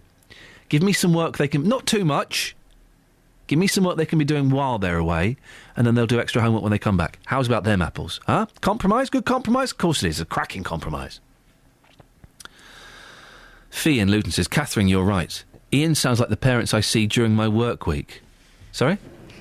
I'm not saying anything. You're doing a really weird dance. It's a victory dance. OK. Iain sounds like the parents I see during my work week. Clearly he is yet to connect the dots about why missing a day at school makes a difference in a child's learning. The education law is in place for good reason, which is too much to explain. Iain will see the impact on his children's learning, behaviour and socialising skills if he holds to that attitude. Well, why do you think the education law is in place? It's so they can keep an eye on everyone, they know where everyone is, OK? I took time out of school to go on holiday when I was a kid. Look at me. Look at me. I worked with Ricky Gervais 15 years ago. You see? You see? Dreams can come true. My son's... He's 4. He was 4 on Monday. He can read. So... I think the part of the problem with this is the phrase responsible parent. It's one of those things that everyone thinks they are, like a snappy dresser, someone with a great sense of humour. Yeah. We can't all be right, can we? No, but I am a responsible parent. Yeah, if you say so. No, but I am. You're such a... Lisa in Hitchin, what about parents who decide they don't want their children to go to school at all? Then, on account that it's up to them, what happens to their kids? What? No idea what that means, Lisa. Shirley in Milton Keynes. Iain, don't forget teachers can only have holidays in the school holidays, and I teach in a nursery school, but we still have to pay the rocket sky prices for our holidays all the time. Get a different job. Get a different job. And finally, the school should make a decision based on the child's past absences and limit it to 5 days per year. Kay in Milton Keynes. 08459 455 555 is the telephone number. Now, Milton Keynes is one of the worst places in the country for abandoned dogs. Sorry, I've ended the sentence there. Milton Keynes is one of the worst places in the country for abandoned dogs. New research suggests this is because owners are apparently underestimating the costs involved in looking after their pooch. The figure's been put at over £13,000. Wowzers. So this morning we've sent our reporter, Justin Dealey, to the Hula Animal Rescue Centre in Milton Keynes to find out exactly what's going on. Justin, tell us what's happening there. Good morning, boss. I'm with Kat Mailing, who is the manager here. Kat, good morning. You have 2 abandoned dogs here at your centre. Tell us more about those dogs. Yeah, unfortunately, we have Robin, who was found tied to a tree in the middle of a woods, left to die, basically, on his own. He came to us in July and is still looking for his home. And we have Holly, who sadly was tied to the gate 3 weeks ago, hence the name Holly, at 9 o'clock at night. So they were just left here with no one to tell us anything about them. I mean, these stories are absolutely horrendous, aren't they? Must really upset you seeing the dogs in that state. When you get to know their personality, that's what's really difficult, because they're not just an object. They're not something that's just throwawayable, if that's a word, but you know what I mean. They're just something that people see as an object, which they're not. They're a living thing. The dogs were very loud a moment ago. They've now quietened down. How many dogs have you got here, full stop? Really, we should have 19. We actually have 21 at the moment, but we've got too many dogs here. We're able to care for them, obviously, but we do need to keep our numbers down to be able to give them the best training, etc. But actually 21 at the moment. And what breed do you see more than any other here at this centre? It's probably the bull breed and the Staffordshire Bull Terrier, unfortunately. A lot of people don't want to rehome those dogs. They think they've got issues, they think they're hard to control, which is not the case at all. So what's the answer? If people are still abandoning their dogs, what's the answer to try and solve this? Because we talk about this every single January, don't we? Yes, we do. In my eyes, I feel that it'd be education, something to working with the schools. So they have that actually in the in lessons with the children on animal welfare and caring for animals. It doesn't have to be every day, but something perhaps monthly. And if people want to come and see these dogs, you see you've got 21 here at the moment. If they're looking for a new dog this time of year, where exactly are you? How can people get in contact with you? We're in Aspley Guys, which is near Woburn Sands, so just outside of Milton Keynes. They can go on our Facebook page, which is very popular. Everything goes on there. That's very instant. And then we've also got our website at www.hularescue.org. And how does this work? Because you can't just simply turn up and take a dog away. So what's the process like if somebody wants one of your dogs? You can simply turn up between 1 and 3 and have a look around and see our dogs, see our cats and our rabbits also, and then we can try and match you up with the dog that suits you, trying to get it so that the dog is the best match for you and you're the best match for the dog. So do you go to that person's home, do you check them out, do you do everything you possibly can to ensure that dog's going to get a proper home moving forward? Yes, someone has to fill out an application form, and that ensures that we get the right information that we need, and then a home check is done, and they will visit us as many times to get the dog used to them and them used to the dog. But how do you let them go? You must get attached to these dogs. You've got 2 dogs yourself. How can you let them go? You must feel sad. When you get, like I said, when you get to know the personality, obviously you get to, you love the dogs that we have here. However, you don't want to see them in a kennel environment. You want to see them in a home environment, and it would be selfish for me to want them here full time. And final word on Milton Keynes, one of the worst areas in the country for abandoned dogs. What's your reaction to that? Does that surprise you? It probably doesn't surprise me. It's a shame, and it's something that makes us want to go out there and change that. OK, Iain, we've got Holly and Robin. What I'm going to do, I'm going to get a picture of these 2 abandoned dogs. I'm going to send them on to you and the team, and we should put that photograph on our Facebook page. How does that sound? It sounds fantastic, Justin. Can you ask your guests, what should people do? Because sometimes situations do change, don't they? And you buy a pet thinking, yes, I'm going to make a lifelong commitment. Then sometimes things change. You have to downsize, or you have an unexpected kid, or you simply can't afford it. What should people do in that situation? Yeah, something Kat was talking about before we actually went on air, about people's situations changing. If people do lose their jobs or their situations change full stop, what should they do if they've got a dog? Basically, how we have to work it is a waiting list, and that's how a lot of rescues have to do it. You haven't got empty kennels waiting, so they're more than welcome to ring us up. We understand, we are here as a rescue. It's not a bad thing if you need to relinquish your animal. However, it needs to be done the correct way and not by abandoning them. So people often phone you saying, for whatever reason, my partner may be ill, or we're going through financial difficulties. Unfortunately, it's going to break our heart, but we need to give our dog up. You often receive calls like that, do you? That's daily, yes, daily. We get those calls, and the animal does have to go on a waiting list, and then when we get space, the animal will come in to us. Unfortunately, we can't just take them in straight away. There you go, Iain. Your question answered. Justin, thank you very much indeed. 08459 455 555. We'll put the picture of those 2 dogs up on the Facebook page on the subject of taking your kids out of school for holidays. Stuart's in Bedford. Morning, Stuart. Morning. So what's your take on this? Definitely do not agree with getting fined. When I was young, I was taken out of school quite a few times to go on holiday. Not for massive periods of time, a couple of weeks, but to be honest, it was towards the end of the year when there wasn't much going on. And we went to the usual places, Spain and things like that, when I was early on. But then later on, we went to places like Thailand, Sri Lanka, places like that. And the things I saw out there made me realise that there's a bigger picture in life. Thank you. Without those experiences, 100% I would not be where I am now. There is a whole. Well, hang on a second. Where are you now, Stuart? Are you an alcoholic living in a gutter? I'm not. I'm managing director of a company. Boom. And painting and decorating. Catherine saying painting and decorating. That's what he's a contractor. Does contracts for big companies. And what's wrong with that? Nothing. So I was just filling you in. He's a your ear, but you had to open it up. He's a very, very successful I'm not man. going to make an argument against travel. Travel does broaden the mind. It's great for kids. Exactly, and sometimes going and seeing things, and as Stuart says there, in school holidays, realising there is a bigger world out there is more important than reading flipping Chaucer. Definitely. Really? Yes. Okay. Definitely. What if reading Chaucer is going to pass you your exam? Yeah, I didn't study for any of my GCSEs. I've still got a B, 5 C's, and a couple of other grades. But to be honest, that wasn't. Just imagine how much better you could have done if you'd have stayed in school. Catherine, have some manners. I Let him couldn't speak. be anywhere other than where I am now. I work for myself. I've got 30 people working for me.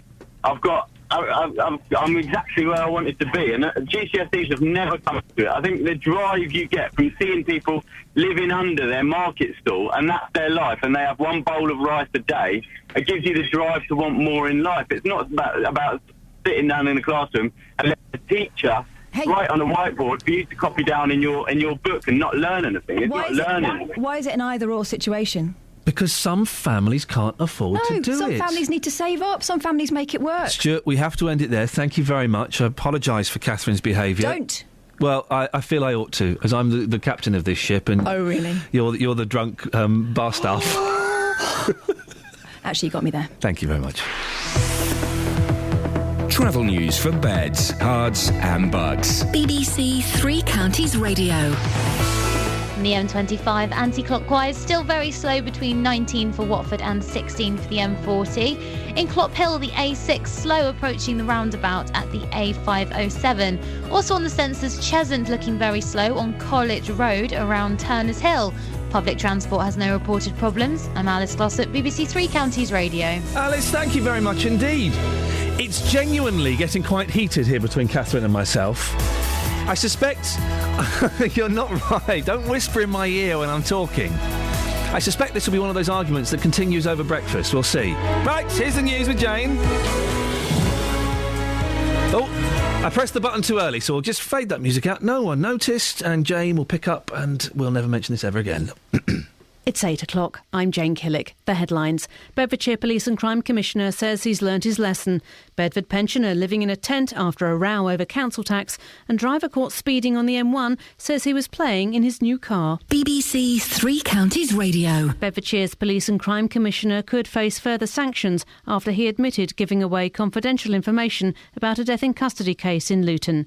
The county's Police and Crime Panel gave Ollie Martins a written reprimand, but the Independent Police Complaints Commission, which is investigating the death of Leon Briggs, has the power to call in the decision. The chairman of the panel, Fiona Chapman, says the episode exposes the naivety of some commissioners. A lot of them have been thrown into the job with no training, and they've suddenly got an enormous learning curve. I hope that they will learn from Ollie's mistake just as much as he has. A 64-year-old woman from Bedford is having to live in a tent after being evicted from her home because of a long-running row over her council tax bill. Marilyn Robinson-White and her daughter believed they were exempt as they were on benefits and the bill had been sent in error. After more than 20 court hearings, they now face a £50,000 legal bill. Marilyn says her situation is not mentally survivable. I just want to go back into my home. Just go back into my home. I can't think of anything to say. It's not mentally survivable what's happened here. We're sitting on our allotment looking at our house. Labour is calling on the Treasury to block any attempt by the Royal Bank of Scotland to pay staff large bonuses. Labour's also preparing to set out more details of plans to force the Big Five high street banks to sell some of their branches. Discussions over plans to expand or create gypsy and traveller sites in central Bedfordshire took place yesterday afternoon. Councillors were told that there are plans for 66 pitches, which would each have room for one family. Richard Williams reports. The councillors gave their backing to 15 pitches at the controversial site by the A6 at Barton-le-Clay, and also backed the expansion of an existing site at the edge of the village to a total of 13 pitches. But they agreed to remove plans for a site at Potton. They backed other plans for Fairfield, Tingrith and Caddington. A full council meeting will discuss the proposals further at the end of the month. Police in Bedfordshire and Hertfordshire carried out speed checks yesterday. One driver was seen doing 105 miles per hour on the M1. When stopped, he admitted to playing in his new car. On the A41 in Berkhamsted, a driver was recorded at going at 95 miles per hour in heavy rain. On to football, and in the FA Cup third round, Watford are through after a 2-0 win at home to Bristol City, but the MK Dons were knocked out by a 3-1 defeat by Wigan. Luton Town were knocked out of the FA Trophy after losing 1-0 to Cambridge, and in last night's League One game, Stevenage won 2-0 at home to Swindon. The weather, mist and patchy rain, will clear to leave a largely cloudy day with some brighter intervals this afternoon. Temperatures up to 10 Celsius. And get the latest news and sport online at bbc.co.uk/3 counties. Expertly done, Jane. Thank you very much indeed. Mistakes? What mistakes? No. Me and my fat fingers. Right, lots coming up in the last hour of the show before JVS at 9, including a 64-year-old Bedford woman has been reduced to living in a tent as the result of a council tax row. Incredible story. We'll have more on that. Bedfordshire's Crime Commissioner Ollie Martins is in hot water after admitting leaking information about the custody death of a Luton man to a member of the Home Office. Well, he's joining me in the studio in the next few minutes. We'll find out what's going on. And a couple are being taken to court for taking their kids out of school to go on holiday. Really? It's causing great tension here in the studio between myself and Catherine. We strongly disagree. What are your thoughts? Facebook.com/BBC3CR. You can send me a text, 81333, start your text 3CR, or we've got 3 lines free at the moment. Now's an excellent time to call, 08459 455 555. Across beds, hearts and bucks. This is BBC Three Counties Radio. Now, Bedfordshire's Police and Crime Commissioner has appeared in front of a panel where he admitted leaking confidential information about a death in custody case in Luton. Ollie Martins received a written reprimand and says he considered resigning over the disclosure of details of the Leon Briggs case to a member of the Home Office. Well, he was on the show last week and I tried to tackle him about it then. Also, a final question if I can before you go. Beds Police, subject to a number of IPCC investigations. Apparently you were referred to the IPCC by your own Chief Constable over the death of Leon Briggs. Why were you referred? What was that about? I'm afraid I'm going to have to dodge that particular bullet. What I will say is that the facts aren't quite as they've been presented in the media, but there is a process that has to be gone through, and I'll be happy to, I'm not dodging accountability and transparency, but there's a process that has to be gone through, and I'll be happy to talk further once that process. You didn't leak information to the Home Office that you shouldn't have done? As I say, not everything has been reported, but I'll be happy to talk about it when we've got to the end of the process. Well, he's true to his word. Ollie Martins joins me this morning. Thank you very much. So you did leak information to a member of the Home Office that you shouldn't have done. Why?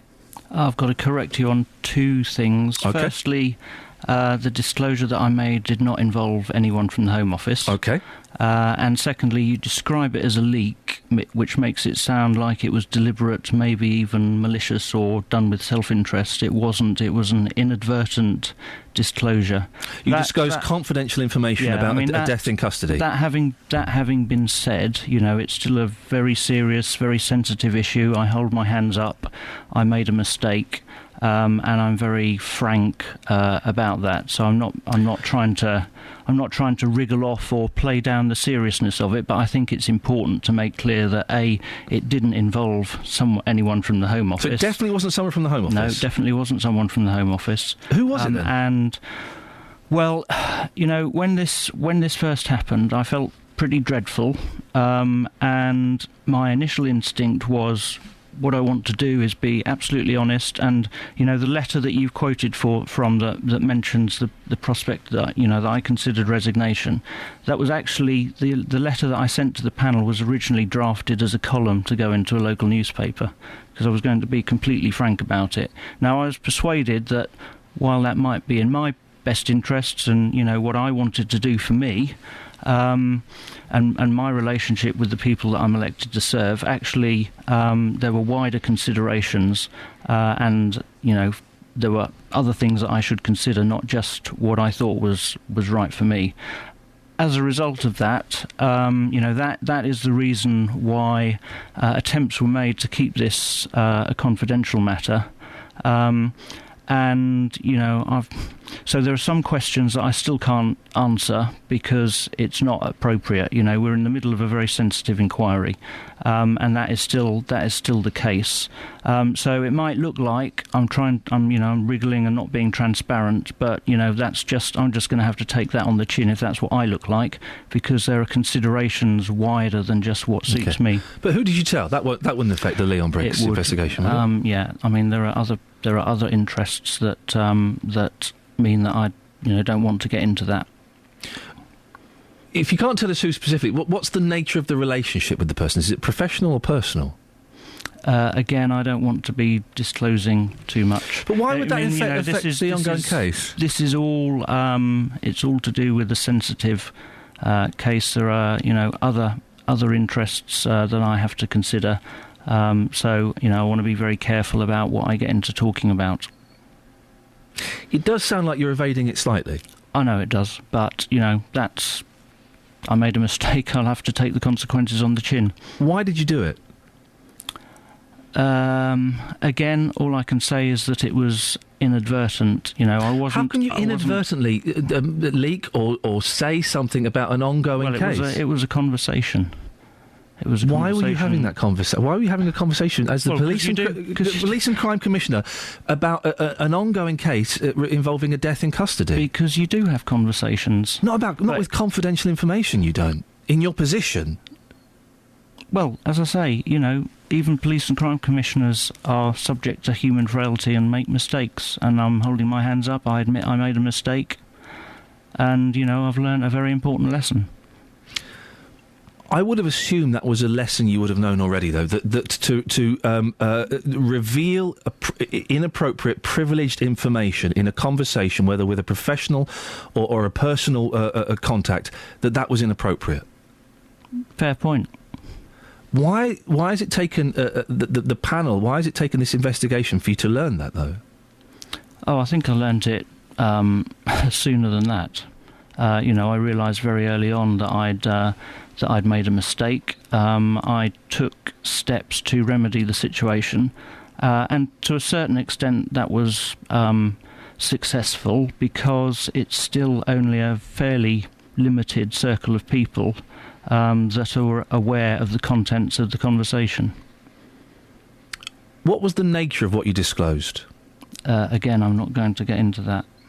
Was it about what happened? Was it about what the police had told you? Was it about what the victims had told you? It's pertinent because you did betray someone's trust, didn't you? I should have been a lot more careful with the information that was passed to me, yes. And what was the nature of that information? I don't want the details, but it is pertinent, isn't it, to know... You know that it relates to the death in custody of Leon Briggs. Yep. And was that information that the police had given you, or the victim's family had given you? Well, I get most of my information from the police. So it was police information that you passed on to someone else? That I discussed, yeah. OK. I'm surprised, Ollie, because you're such a sensible gentleman, and I enjoy our discussions. I'm really surprised that you would think that was appropriate to do. Even, I mean, what was it? Were you in a bar? Was it with a friend? What was the scenario where you thought you felt relaxed enough to do that? All I will say is it was a private conversation, and it is the sort of mistake that anyone could make. But, I'm not anyone. I'm a police and crime commissioner, so I have to be a lot more careful, and that is certainly the lesson that I've learned. Leaking confidential details about an ongoing case. Do you feel guilty of misconduct in a public office? These issues have been looked at. It wasn't an offence because the information wasn't subject to data protection. It wasn't officially restricted. And there were no ongoing court proceedings. So, for those reasons, it was referred to the panel, who, as you know, have reached the conclusion that I should receive a severe reprimand. What does that mean, a severe reprimand? Slap wrist, isn't it, basically? Nothing happens. Well, it doesn't feel like it where I'm sitting. Well, you're having a slightly awkward interview that will be over in 5 minutes, maybe a bit longer. It will be in the local papers, possibly a little column in the national papers. But that's it, isn't it, really? That's all that will happen. You're not going to receive imprisonment or a suspension or a fine or anything like that. So it is a slap wrist, isn't it? You've got off lightly. Well, I mean, people have considered whether those... whether that would apply. As I say, they've looked at, was it data protection? Was it an officially restricted, categorised, or were there ongoing court proceedings that it could have interfered with? But none of those applied. Your police force notified the IPCC about this. The panel didn't refer it, and the IPCC has the power to overrule that. Would you be surprised if the police watchdog did that and began an investigation? Would you welcome that? I think, given the circumstances... and the fact that, as I say, the circle of people who got to know of what I was discussing was limited, I would be surprised if they took it any further. But clearly that's a matter for them. But I would have thought that their priority is conducting their investigation into how Leon Briggs died rather than pursuing me. You say a circle of people. So how many people did you tell? No, I only told one person. And that person then told others? And then it went back to the police, yeah. OK. How many people did that person tell? One other. OK. You're lucky that it wasn't more people, aren't you, really? I am, yes. Or that, it wasn't a phone call to someone here or a journalist in a paper or anything like that? Yeah, but then that's the nature of the circumstances, so... in your line of work and in your past at victim support, do people tell you confidential information? Yes, this is why you would have thought that I would be more careful. Can people be expected to trust you again, Ollie? Well, I mean, as I say, when it happened, I felt pretty dreadful, and I thought... It's one thing feeling dreadful. No, well, the reason that I felt dreadful was because that was the question that I was asking myself. But actually what I've found is that, if you're straight with people and you say, yes, even a police and crime commissioner can make a mistake and is subject to human frailty, the experience of the past few weeks is that, on that basis, people are quite forgiving. And, provided it doesn't happen again, then I think people will draw a line on it and think, well, yes, he made a mistake, he's been straight and honest about it, and he's got a job to do. Do you think the family members of Leon Briggs will think that? They may well do, I don't know. If your chief constable had done what you did, would you expect her to resign? I think, as I say, people are quite forgiving, and I think all people can make errors. If a copper had done it, he'd have got the sack, wouldn't he? I think it would depend upon the circumstances. As I say, this was a slip. It wasn't something done with any malicious intent or self-interest. It was an accidental disclosure. So I think you have to take each case on its merits. You said you thought about resigning. Doesn't really mean anything. I thought about resigning from here. You can think about it. It doesn't really mean it. Are you still considering resigning? I think that if this had become a massive distraction and was stopping me doing my job, those are the circumstances in which I'd consider my position. But as I say, I've found that people are forgiving because of the circumstances that I've described, and people will give me another chance. But if this carried on, if this did go to the IPCC and get bigger, resigning is still a possibility?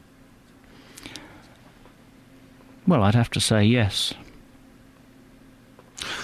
Ollie, I appreciate your time this morning. Thank you very much for coming in. If you're still in your job, maybe we can have a chat about something a little bit better next time. Ollie, thank you very much. All right, thanks, Iain. 08459 455 555 is the phone number. If the travel's still there, let's get that now. Travel news for beds, cards and bugs. BBC Three Counties Radio. The M1 London bound is heavy at junction 7 for Hemel Hempstead, and the M25 anti-clockwise very slow between 19 for Watford and 16 for the M40. Also looking heavy between 21 for the M1 and 20 for Kings Langley. Now the A1M southbound on the speed sensors slow between junction 9 for Letchworth and 7 for Stevenage, and the A5 southbound also struggling around Markyate. Public transport has no reported problems. I'm Alice Glossop, BBC Three Counties Radio. Right, it's 8:17. It's Wednesday, the 15th of January. I'm Iain Lee. These are your headlines on BBC Three Counties Radio. Hang on a second, let me just go back a little bit. There they are. A woman from Bedford who ran up a huge legal bill over a council tax row is now having to live in a tent. The Police and Crime Commissioner for Bedfordshire says he's learnt his lesson after being reprimanded for giving away confidential information. And in football, Luton Town have been knocked out of the FA Trophy in a 1-0 home defeat by Cambridge. BBC Three Counties Radio.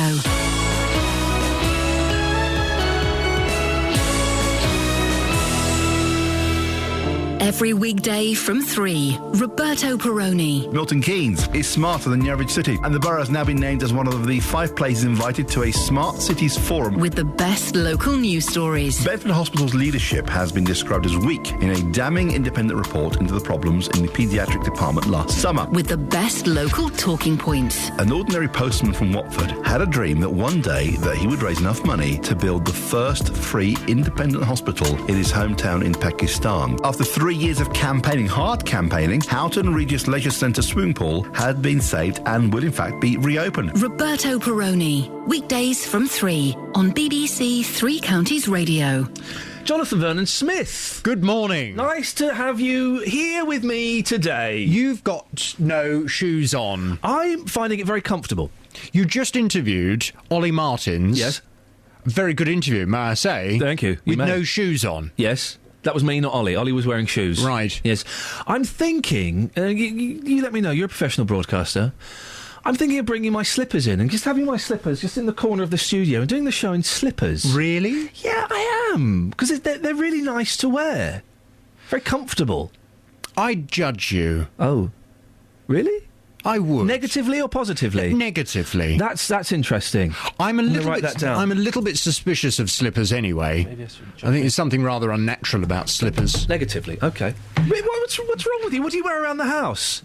Well, I either wear shoes. Oh, for goodness sake. I wear a very smart pair of shoes. Do you wear slacks and a tie and a blazer as well? Or I don't really like taking my shoes off in the house. Oh. And I tell you what I don't like. I don't like people, when you go around to their house and they say, would you mind taking your shoes off? Yes, I would. How common. If you go upstairs in my house, you are taking your shoes off. Well, I wouldn't come round. I'd say I don't want to go up there. All right. Why would I be going upstairs in your house anyway? For the tour of the house. The tour of the house. The West Wing. To use the facilities. For a little bit of fun, you know. Who knows? Who knows what... You don't know what happens in my house. No, that's true.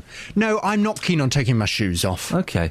But if I do walk around with no shoes on, I'll just wear a socked foot. You really are very... You got carpet or wooden floors? Both. Well, you're going to slip and do yourself a mischief. Well, I've never slipped so far. Not yet. I've had parquet for years. You can get cream for that, I think. Now, what's on your show this morning? Coming up on this morning's Big Phone In at 9. Are parents who split up letting their children down? Oh, that's a good one. A senior Conservative has told journalists divorced and separated parents should be criticised for their failed relationships. Sir Gerald Howarth argues that family breakdown is costing the taxpayer tens of billions of pounds a year. It's about time we condemned couples who separate. He wants the church to be more critical of family breakdown, whilst other Conservative colleagues, Sir Edward Lee, MP, he's described divorce as the modern plague, and MP for South West Bedfordshire, Andrew Selous, he's gone even further, saying divorce is bad for children's health. Well, from 9 this morning, I want your views on this. Are parents who split up letting their children down?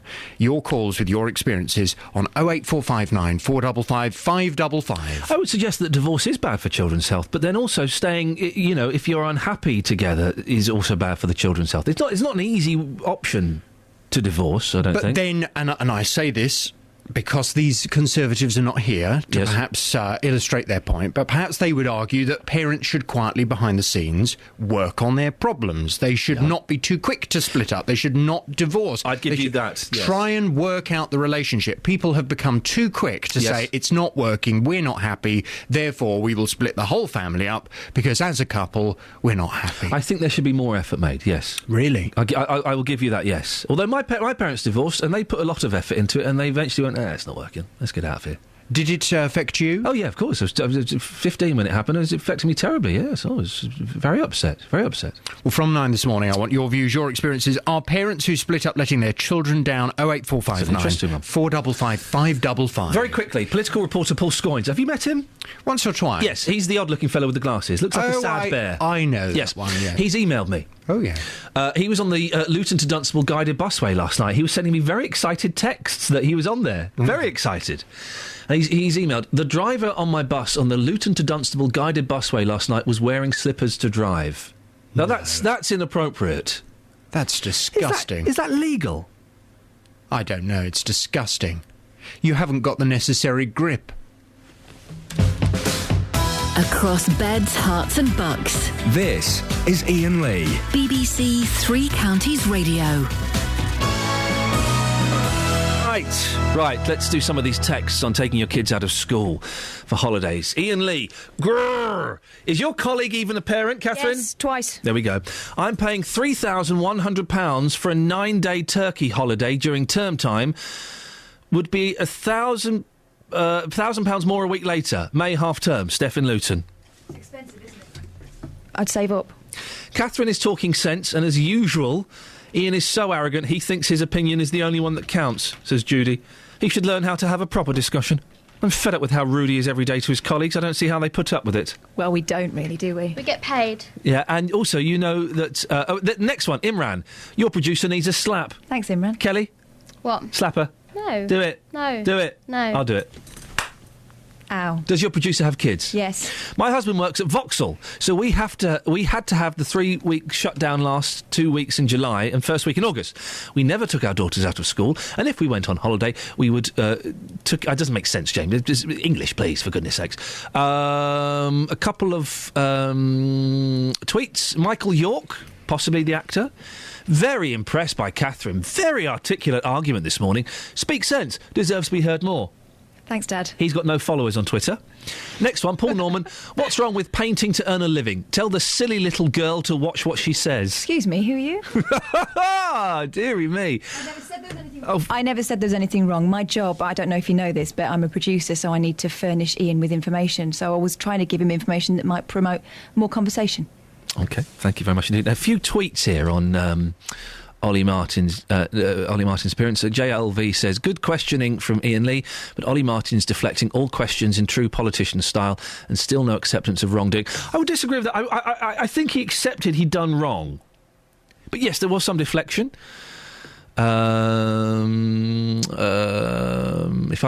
Jason says, if I breach my contractual confidentiality obligations, I will get sacked on the spot and possibly taken to court. Nikki says, I can actually hear Ollie Martin squirming. Adam Croft says, Ollie Martins comes across as a worryingly likeable chap. Shame his position of trust is now completely untenable. Let me see if there's any others. There's a few others, but maybe I'll read those a little bit later on because I've got a guest waiting and I want to crack on. The cost of employing locums in Milton Keynes Hospital's A&E department has more than doubled in the last 3 years. Official figures show that spending on temporary doctors grew from £234,000 to £637,000. Well, Dr Cliff Mann is an A&E consultant and is the president of the College of Emergency Medicine, which represents A&E doctors across the UK. He joins me now. Good morning, Doctor. Good morning to you. Temporary doctors can earn a lot of money, can't they? Is it much more than permanent staff? Well, I think the temporary doctors themselves will have a much higher hourly rate. But whether they actually earn more money over the course of the year, it obviously depends on how many shifts they manage to obtain at those rates. Why are hospitals having to employ locums? Well, the main reason is that for the last 3 years we failed to recruit into our national training scheme to the tune of 50% each year, which means that we're about 370 registrars short. That's the equivalent to seeing 750,000 patients every year. Why are you having trouble recruiting doctors? Well, the main problem is that we've managed to find ourselves in a vicious circle where the workload and work intensity has risen year on year. That means that fewer people are choosing emergency medicine, and that then means that the workload and work intensity rises for those who remain. Would I be right as well in thinking that A&E is not a particularly attractive proposition for doctors? No, I disagree. I think emergency medicine is one of the most exciting and professionally rewarding careers you can have. I don't think I'd be president of the college otherwise. Even though we hear all these stories about obnoxious drunk people going in and people just going in there, taking the mick, would it not be... Would doctors not feel happier in a slightly quieter line of work? Or is it the excitement that drives them? Yeah, I think if you choose emergency medicine, then there's a degree of the dealing with the unknown, every day being different, and facing the challenge that is the reason you get out of bed in the morning. I think the issue around drunks and people who perhaps shouldn't be there is really rather sort of flotsam and jetsam. It's not the key issue of our problems. Is recruiting abroad a possible solution here? Well, it is now. Up until recently, it wasn't, because if you were going to recruit from outside of Europe, the most you could offer people was a 2-year post here, which didn't allow them to complete training and really meant it wasn't a very attractive option. We've now got an agreement with Health Education England and the Home Office to extend that 2-year period in emergency medicine to 4 years, which means that people can complete their training, and so I think from this year it'll be a much more attractive proposition. And finally, Doctor, is there a damage that A&E doctors burn out because of the intensity? Oh, there is, and this is a huge concern to me and the college. In London at the moment, we have more emergency medicine consultants seeking professional advice and counselling than any other specialty, and the number is rising week by week. My real concern is that we do need to protect the people that are currently in post, because we can ill afford to lose any more. Dr. Cliffman, I appreciate your time. Thank you very much indeed. That's Dr. Cliffman, an A&E consultant and president of the College of Emergency Medicine. 8:29, let's get the travel.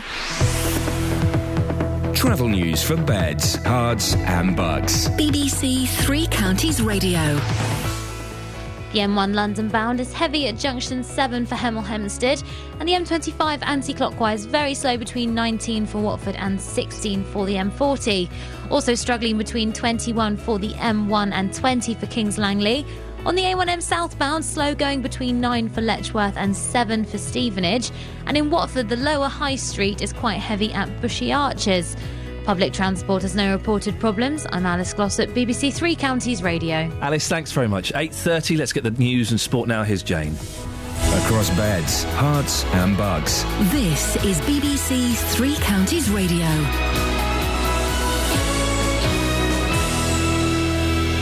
I'm Jane Killick. The headlines. The Police and Crime Commissioner for Bedfordshire says he's learnt his lessons.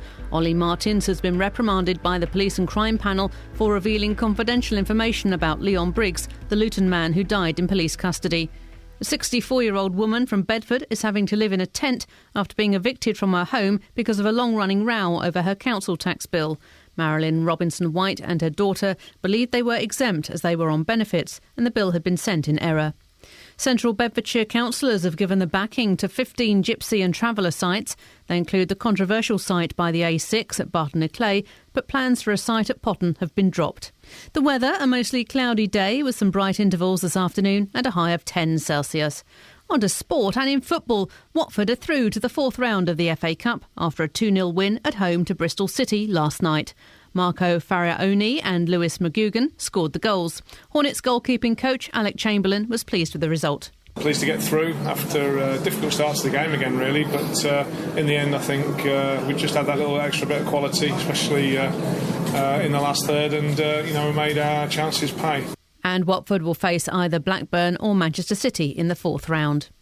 Milton Keynes Dons were knocked out of the third round of the FA Cup after losing 3-1 at home to Wigan after extra time. However, Dons manager Carl Robinson praised his side. I thought Sammy Crudder was outstanding, absolutely outstanding.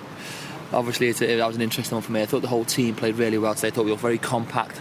Listen, you're playing against some of the fastest forwards in the Championship. I thought Andy Kay, I thought we dealt with it really well. Just one or two little errors. I just had an interesting stat off the referee.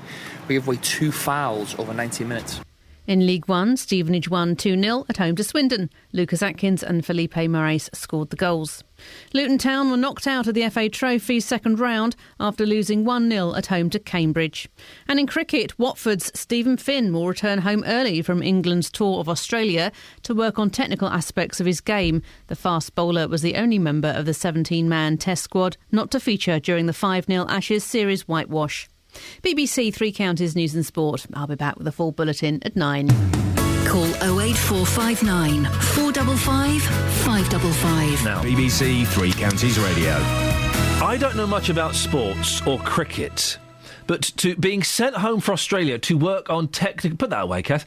To be sent home from Australia to work on technical aspects of the game, that basically means practice more, doesn't it? That means you are rubbish, go and practice more. Technical aspects. Yeah, it does sound like that, doesn't it?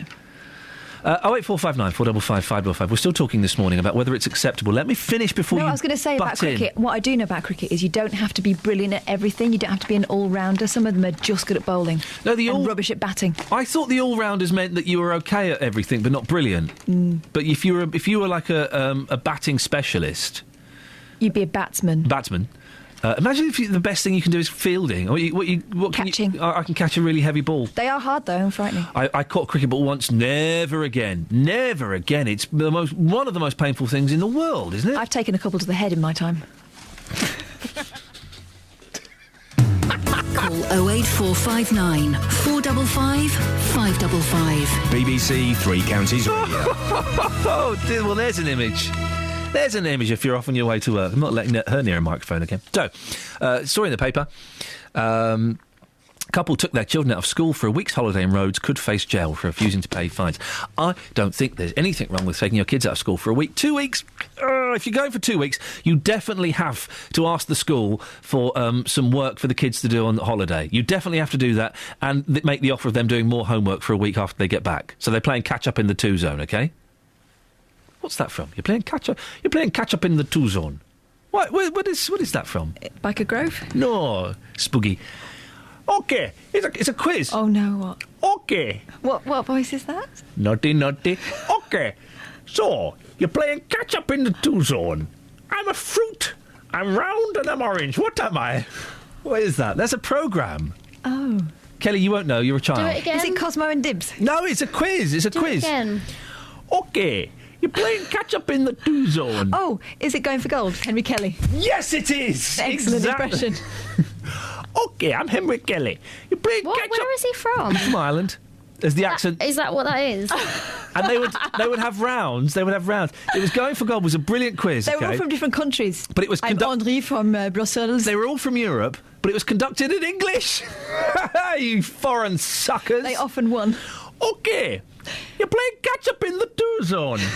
That's not Irish. I'm a fruit. And why are you doing that with your arms? Gangster I'm holding the question. I'm holding the card. Right. OK. Why are you doing that with your shoulder as well?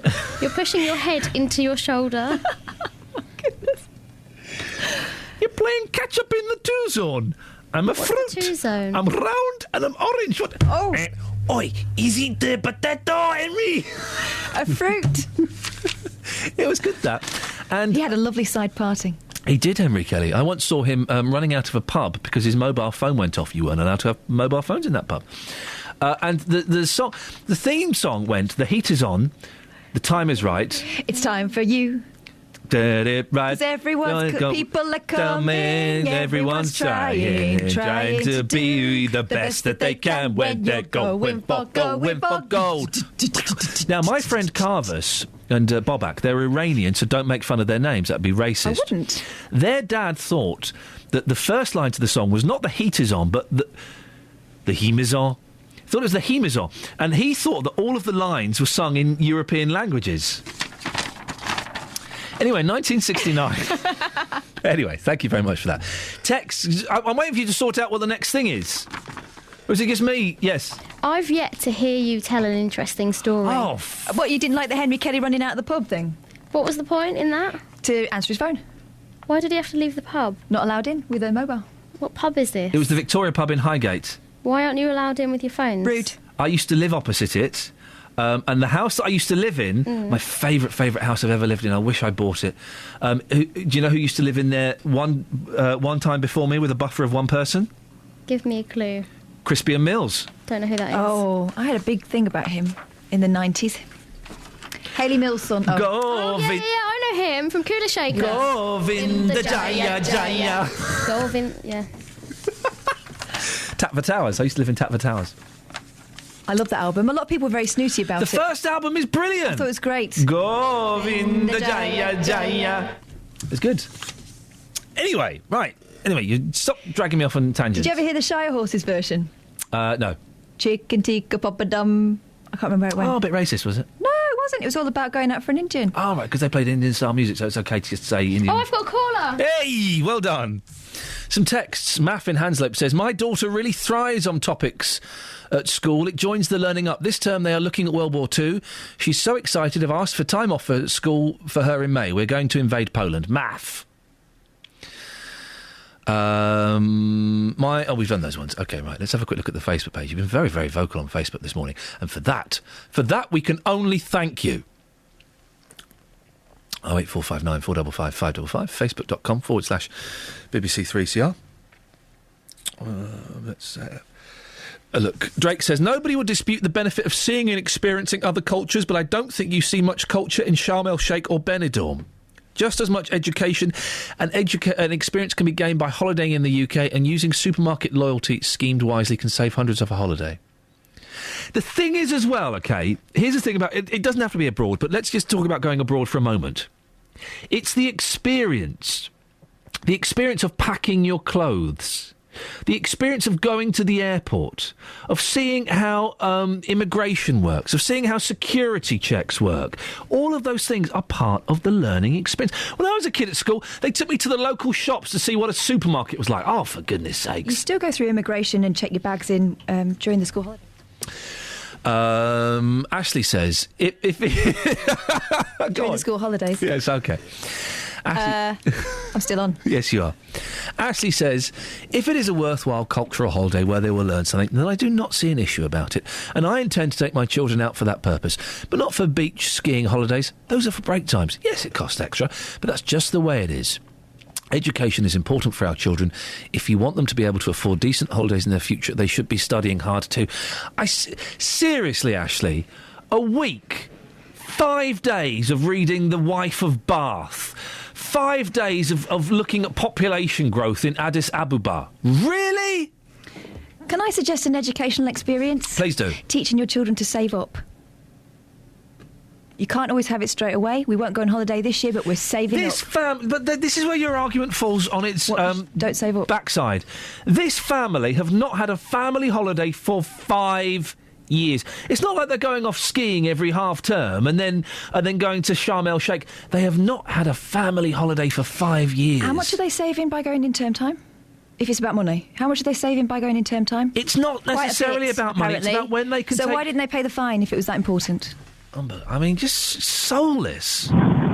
Glenn's in Leighton Buzzard. You've got an idea for better radio, Glenn. Is it getting back either Tara or Laura as producers? No, what I was thinking is because we did a bit of the music quiz the other day. Oh, it was good, that. What a lot of fun. Yeah. Why don't you do the quiz show? The quiz show. Find the intro. Oh. And we can have a guess what it is. OK, but we'd have to play the theme music. Yeah. See, I don't think we've got... We haven't got much TV theme music. Let me just have a look. I have. Have you? I've got a double CD of all themes, yeah. Well, it doesn't help us now, does it? No, I know that. But I can forward it to you. Well, you forward it to me, and when we get really, really desperate, that's exactly what we'll do. Oh, thanks. The other thing is I took my children out of school when I went to the States. Yeah. Because it was going to cost me about £1,800 more if I'd have took them out in the school holidays. Yeah. So they had chicken pox. OK. Listen, Kelly Betts has not quite understood the rules of the game. You want to play the quiz show theme tune game? Correct, yes. Well, we've not got the quiz shows, but we've got theme tunes. OK, go on then. OK, here we go. Let's have a... can you tell me what this is? Ooh. Sounds like a stylus hitting a record. No, can't do it. You can't do it? No, sorry. Really? I'll give you another go. 2 more seconds. Here you go. See if you can guess what the A-Team theme is. No. No, you got. I think you're just dragging a pencil across the table. Okay, let's have one more go. See if you can guess what the. Here we go. Let me just cue it up again because it's in the wrong place. See if you can guess here what the A-Team theme music is. Are you ready? No. You got it? You not got it? Okay, one more go. It's the A-Team theme music. See if you can guess what it is. The A-Team. Whoa! How on earth did you get that? Oh, because I didn't hear it very well. I do apologise. That was great. I liked that programme. They always made mega things, didn't they, out of... whoever got shot and killed. They made things out of cabbages, I seem to remember, as a weapon. What? Glenn, thank you very much indeed. It's not a thing we'll carry on, but I appreciate that. On the subject of holidays, it's Stephen Hitchin. Yes, Steve? Hi, Ian. I've got a great idea regarding the holidays, a win-win situation. Oh, win-win. We like win-win. Yeah, well, you know the last week of term, the teachers sit around doing nothing and watching the kids play games and doing nothing educational? They could actually move that to the middle of the term and let people take time off. So hang on, say that again. The last week of most terms, the teachers do absolutely nothing, sit around chatting, watching the kids play games. They bring games in. Oh, yes. Do they still do that? Okay, yes. Yes, they certainly do. Well, what a complete waste of time. There's no educational purpose for that. There is a lot of winding down and let's all take down the pictures, isn't there? Yes. Yeah, far too much, you know? It's just teachers again trying to get an easy life, aren't they? They have all their holidays. They can wind down in those. Why spoil it for others and have to pay ridiculous money? Let them take the kids out. They miss nothing. What do they actually do in a day? You know, very little. I think an hour's homework per day, they'll catch up, no problem at all. Steve, thank you very much indeed. It's interesting, isn't it? You do well. That last week of term, I remember it being a DOS. But hey, I went to school 25 years ago. That's mad when you can look back on something you did a quarter of a century ago and you were fully sentient. Well, Justin Dealey will be talking to teachers before 9 o'clock to get their opinions on it. If you are a teacher, 08459 455 555. Let me know. What do you think? I genuinely don't think there is a problem with taking your kids out of school for a week. I think a holiday, whether it's to Dorset, to the Norfolk Broads, or to Spain, or to America, I think it's an education in itself. It's a life education. It should be encouraged by schools. Schools should be making it as easy as possible. And not going nuts. You're not taking a month out. 2 weeks maximum a year. A week, ideally. You can learn so much. You can enrich your life. 08459 455 555. BBC Three Counties Radio. It's 8:45. Let's get the travel news now. Here's Alice. Travel news for beds, cards and bugs. BBC Three Counties Radio. The M25 anti-clockwise still very slow between junction 19 for Watford and 16 for the M40. The A41 heading south in Kings Langley is queuing as you approach the M25. The A1M southbound slow going between junction 9 for Letchworth and 7 for Stevenage. On public transport, Southern, Virgin Trains and London Midlands have delays of up to 25 minutes via Milton's Keynes after a broken down train at Tring earlier. I'm Alice Glossop, BBC Three Counties Radio. Alice, thank you very much.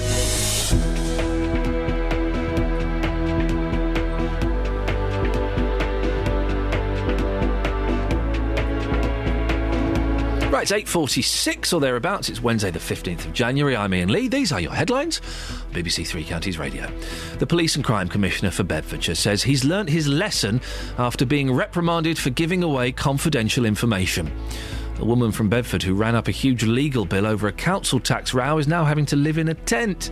In football, Luton Town have been knocked out of the FA Trophy in a 1-0 home defeat by Cambridge. Coming up, Justin Dealey will be talking to teachers about taking kids out of school. And also there's 15 minutes left and 2 lines free. If you want to give me a call, now is the best time to do it. 08 459 455 555. Maybe we'll talk after the weather with Kate. Beds, Herts and Bucks weather. BBC Three Counties Radio. Good morning. It's been rather a murky start to the day. There's some cloud, but it was a warm front that brought the rain overnight, and into the early hours of tomorrow morning it's introduced some milder air, so the temperature's already around 10 Celsius in some parts. It'll get a little bit warmer perhaps today, but not much, staying in double figures though. Further outbreaks of rain, but like I say, it will remain mild. Overnight, the return of some more persistent rain, maybe some heavier bursts in there as well, turning a little more patchy towards dawn tomorrow morning. It's a cold front that moves through, but it does introduce some clearer air, so tomorrow is looking a bit brighter. We'll at least see some sunshine, but there will be some sharp showers accompanied by some rather gusty winds. That's your forecast. Thank you very much. Just in response to that last caller we had, Adam says on Twitter, anti-teacher bloke is a... My wife works 14 hours a day as a primary teacher with marking and planning and is paid for 5. Fuming. Well, find out, have you say if you want. 08459 455 555. Nick Coffer on BBC Three Counties Radio. Every weekday between 12 and 3, I'm here with a little bit of celebrity. My geography teacher at school resurrected a jazz standard song, which was Won't You Come Home, Bill Bailey. It made me dedicate myself to trying to be better. I always felt that I wasn't quite good enough. Expert advice. Absolutely, you've got it. You've nailed it. I am so happy, thank you. And loads of really great music. Nick Coffer, weekdays from 12 on BBC Three Counties Radio. Well, this really has got you fired up. You know it's going to be a good... I know it's going to be a good topic when Catherine and I are having a genuine argument, as we are this morning. Yeah, but we're still friends. What? Not when you say it in that voice. No, it's just that yeah, some but we're people still friends, all right? Some people are getting quite rude or insinuating that you're bullying me. Neither is the case. You don't like the rudeness, do you? No. I've had to deal with it for 40 years of my life. I know, I don't know how you do. When that bloke called me a silly little girl, I thought, I'm 36 and a mother of 2. Who's he? Old Father Time. At what point am I a grown-up? 36. OK, mate, whatever. Pete says on the email, Iain, I know what's best for my kids. And this is a great point, because it agrees with me. OK. I know what's best for my kids, not some bureaucratic, jumped-up tin pot dictator in a school. Is that what teachers are? I also know what's best for me. So when I took my kids out of school for 2 days last year, I lied and said they were ill. Well, I'm not sure I agree with. I do think that honesty is the best policy. I hear Catherine, sorry if it's the wrong spelling, it is, she does it with a K. Doesn't matter. Saying, what message does that send out to your kids? A simple one. Don't tell the truth like Stuart and Natasha Sutherland did, or the faceless system will engulf you. Have a nice day, Pete. I'm not sure about the lying, Pete. I know what you're saying, and I know why you've done it. I'm not necessarily sure that's the best thing. I am doing my best to bring up my boys to be honest. And we don't really have secrets in our house either. Christmas presents and birthday presents, that's kind of as far as our secrets go. I won't have secrets from their mum. Also, if you lie, you know kids talk at school. Yeah. It's going to come out. It's going to come out. C'est un good point. I know. How would I say that in French? C'est un bon point. Oh, Catherine. Oh, my degree's gone. Justin Dealey. Yes, exactly. Justin Dealey, whereabouts are you? Good morning, boss. I'm in Aspley Guys. Been outside the lower school. Been talking to parents. Some very interesting audio coming up about this. Take a listen to this. Now, Alison, interestingly enough, you're taking all 3 of your children away in May during school time. Why are you doing that? Because it's just too expensive to go in the school holidays. To pay for 5 airline tickets, we couldn't afford to do it unless we took them during term time. So you're willing to pay that fine? You don't feel guilty at all for taking your children away during school time? No, because it's a holiday of a lifetime. It's not like we would do it every year. But, it'd be a wonderful experience for them that they wouldn't get otherwise. And your children would not be going away full stop if you had to pay the prices during the 6-week holiday? I certainly wouldn't be going to Florida, no. So what do you think has got to happen here? Because if you're still willing to pay this fine, the holiday prices are still very, very high. What's got to happen? Have the government got to step in and do something about these firms?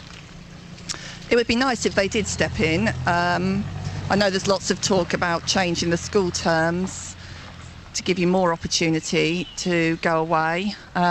It's just not possible. If you've got lots of children, you just can't afford to go in the summer holidays. And again, just lastly, you're not worried about your children missing out on their education for those couple of weeks? No, we're only taking them out for a week. We do lots of work at home as parents. I think the experience they'll get by going to another country outweighs that. So there you go. I think you've been talking this morning about this in detail, but there you've heard it at first hand through the parents. That's why they're doing it, because, in her words, this is a holiday of a lifetime, and had the children be going away during the 6-week period, well, they wouldn't be going away because of the prices. So that's what the parents are saying, Ian. I've also been talking to Melanie Mercer, who's the head teacher. So, Melanie, how much are parents fined then for taking their children out of term? I don't believe it's very much money compared to the cheapness that they get for holidays with travel companies at the moment. It's something like £60, which isn't very much when they can save £1,000 with, say, Thomas Cook, what have you, for going in term time. And you're being told you've got to be tough here. Yes, definitely. The government is laying a very firm hand on anybody who takes children away from learning. Do you feel for the parents at all, though? Because the prices are so expensive during the school holidays, aren't they? I can understand the dilemma, but obviously as a head teacher I can see the importance of learning. And whereas some parents feel that a child of 5, it doesn't matter that they miss their learning, I can see the difference when a child returns and how disturbed they are by the change in their learning. So they are learning different things on holiday. That is the dilemma, that they do have an education while away because they're learning about a different culture, different environment. Also having good quality time with their families is so important. But on the other hand, there are an awful lot of school holidays when they can do that. There are 13 weeks they could do that. So any parents thinking right now about taking their children out and paying that fine, your advice would be quite simply, don't do it. Don't do it, because you also have your name on a record. It's not just the fine. Your name is on a record somewhere for having broken the rules. Oh, dear. There you go, Ian. So both sides of the story. Boy, oh, boy, was I surprised when I found out, it's going to go on your permanent record. Yep. There is no permanent record. It does not exist. Oh, no. So you miss a week of school at the age of 5, it's going to go on your record. Kids, it doesn't affect... You're not going to go to a job interview and they go, we're going to offer you the job. Can I just see your school record? No. Yeah, it says here when you were 9, you took 2 weeks off school to go to Magaluf. I'm really sorry, we can't employ you. I cannot believe teachers are still trotting out that hollow threat. The thing is, though, Ian, the system is flawed because you are still allowed to take your child out of school during term time for exceptional circumstances. So you could have a parent going to Melanie there, who was the head teacher of Aspley Guys, and saying, there's been a death in the family, I need to take my child out of school for a week. Now, you would think that will be signed off. Well, then, that family could then take their child to, let's say, Cornwall for a week, and the school may never find out, so the system technically is still flawed, in my opinion. It's an elaborate scenario you weave, Justin. But you know what I'm saying, though? I know exactly it's that simple. If parents want to do it, they can probably still get away with it without having to pay the fine. Justin, excellent work today, mate. Thank you very much indeed. By the way, Wednesday, your show's on Sunday. Do you know who your guest is going to be? Saturday, sorry. On Saturday, I'm not totally sure yet. To be quite honest with you, it's been a busy week so far. I've not even thought about the show, but by tomorrow I should have an answer. Saturday mornings between 9 and 12, if you want to listen to Justin, and we'll talk about that more tomorrow. Layla's in Milton Keynes. Layla, what's your take on this, please? Well, I'm a teacher, or a kind of a former teacher, who's now planning on home educating my 2.5-year-old son, and actually I think that you don't really miss all that much. It's hard for the teachers if you have 30 kids all taking different holidays. That would be really difficult. But I missed 6 weeks of school when I was 7 because I broke my leg, and I certainly didn't have much teaching in hospital, and I managed to get 9 GCSEs and 4 A-levels and a degree and the rest of it. So, as a teacher, what age group were you teaching? Well, I used to teach kids in secondary school with special needs, and then also I'm a qualified primary teacher. Okay, so if kids, and it's slightly different with special needs kids, but if kids took a week off or 2 weeks off and came back, did they find it difficult to catch up, or was it quite easy? I mean, sometimes it's difficult for them to catch up in terms of, do they know what story you were reading the week before, or do they know which sound you did the week before? But as was sort of pointed out just a minute ago, that actually a few years down the line, does that really make a difference? So it's hard to catch up, but actually is it all that important to catch up on those specific weeks? And wouldn't a responsible parent as well say, look, we're going to go away for a week. Just don't go crazy, but can you just give us a little bit of work that Steve and Maxine I've used up all my good Lovely kids' names on mine, yeah. yes. Could you just give us a little bit of work that they can do just before they go to bed? A responsible... Or what books are they going to be reading? Just give us a book so that they can read something while they're on holiday. A responsible parent would do that, wouldn't they? Well, definitely, and I think that there's a lot of education that should happen outside of school anyway, and I used to kind of have some parents who would come up and ask, sort of go too far the other way and be asking for extra work and extra maths and extra this, that and the other, and I'd kind of say, well, take them to the shops and let them pay for the shopping, or do some baking with them, let them help you measure stuff. That's all education. It doesn't have to be about sitting down and doing, a worksheet. Oh, you're good. I wish you'd been my teacher, Layla. Thank you very much indeed. Tony's in Bedford, probably the last call on this. Tony, what do you think? Yeah, hi. I don't have any children myself, so I pay an awful lot of tax to educate other people's children, and I don't mind them going away. Can't actually see the point of, fining a parent. Where does that help the child? And then doubling the fine. Why are we fining anybody? Aren't we paying enough into the system? Where does the money go? And also, I'm a bit confused. And also, the point that Catherine and a couple of texters have made is it's 60 quid. If you're saving £500, £1,000 on a holiday, it's worth doing, isn't it? Well, I'll be honest with you, yeah. The answer is yeah, but what I'm saying is, why are you fining anybody? So what good does that do? There is an awful lot to gain from it. I've travelled all over the world, and I've got to be honest with you, that's an education in itself, wherever you go. I just don't understand why you're fining people. They're already struggling, right, to get their kids somewhere nice. I mean, I just don't understand it. They're going to have a lifetime, right, where you're getting up in the morning and, you've got to work. We all have to do it. So I don't understand this business of where you're fining someone, then you're fining them again, right, for what? Tony, thank you very much indeed. Doesn't it sound depressing when you just boil it down to that? You're going to have a lifetime of getting up in the morning and going to work. Oh, it's made me feel sad. Or exciting. No. Stepping up to your responsibilities, taking control of your life. It wasn't exciting this morning when I woke up at 10 to 4. I thought, oh. But you're reliable. You didn't swing the lead. Thank you. Travel news for beds, cards and bugs. BBC Three Counties Radio. We've had a call in from Jane in Haddenham. King's Cross is partially blocked heading west because of a car fire at Churchway. The A1M southbound still slow between junction 9 for Letchworth and 7 for Stevenage. And the M25 struggling between 19 for Watford and 16 for the M40. On public transport, Southern Virgin Trains and London Midlands have delays of up to 20 minutes on services via Milton Keynes. I'm Alice Glossop, BBC Three Counties Radio. Alice, thank you very much. Excellent stuff today. Thank you for all of your calls. We're going to put out a section of the Ollie Martins interview as an audio boo, so you can hear that. The definition of awkward radio. We'll put the whole thing in the podcast this week as well. JVS is up next until tomorrow at 6 from me. Ta-ta. Local and vocal across beds, hearts and bucks. This is BBC Three Counties Radio. Thank you, Iain. Good morning. It's Wednesday, it's 9 o'clock. Welcome to the JVS show. And on today's big phone-in, are parents who split up, letting their children down.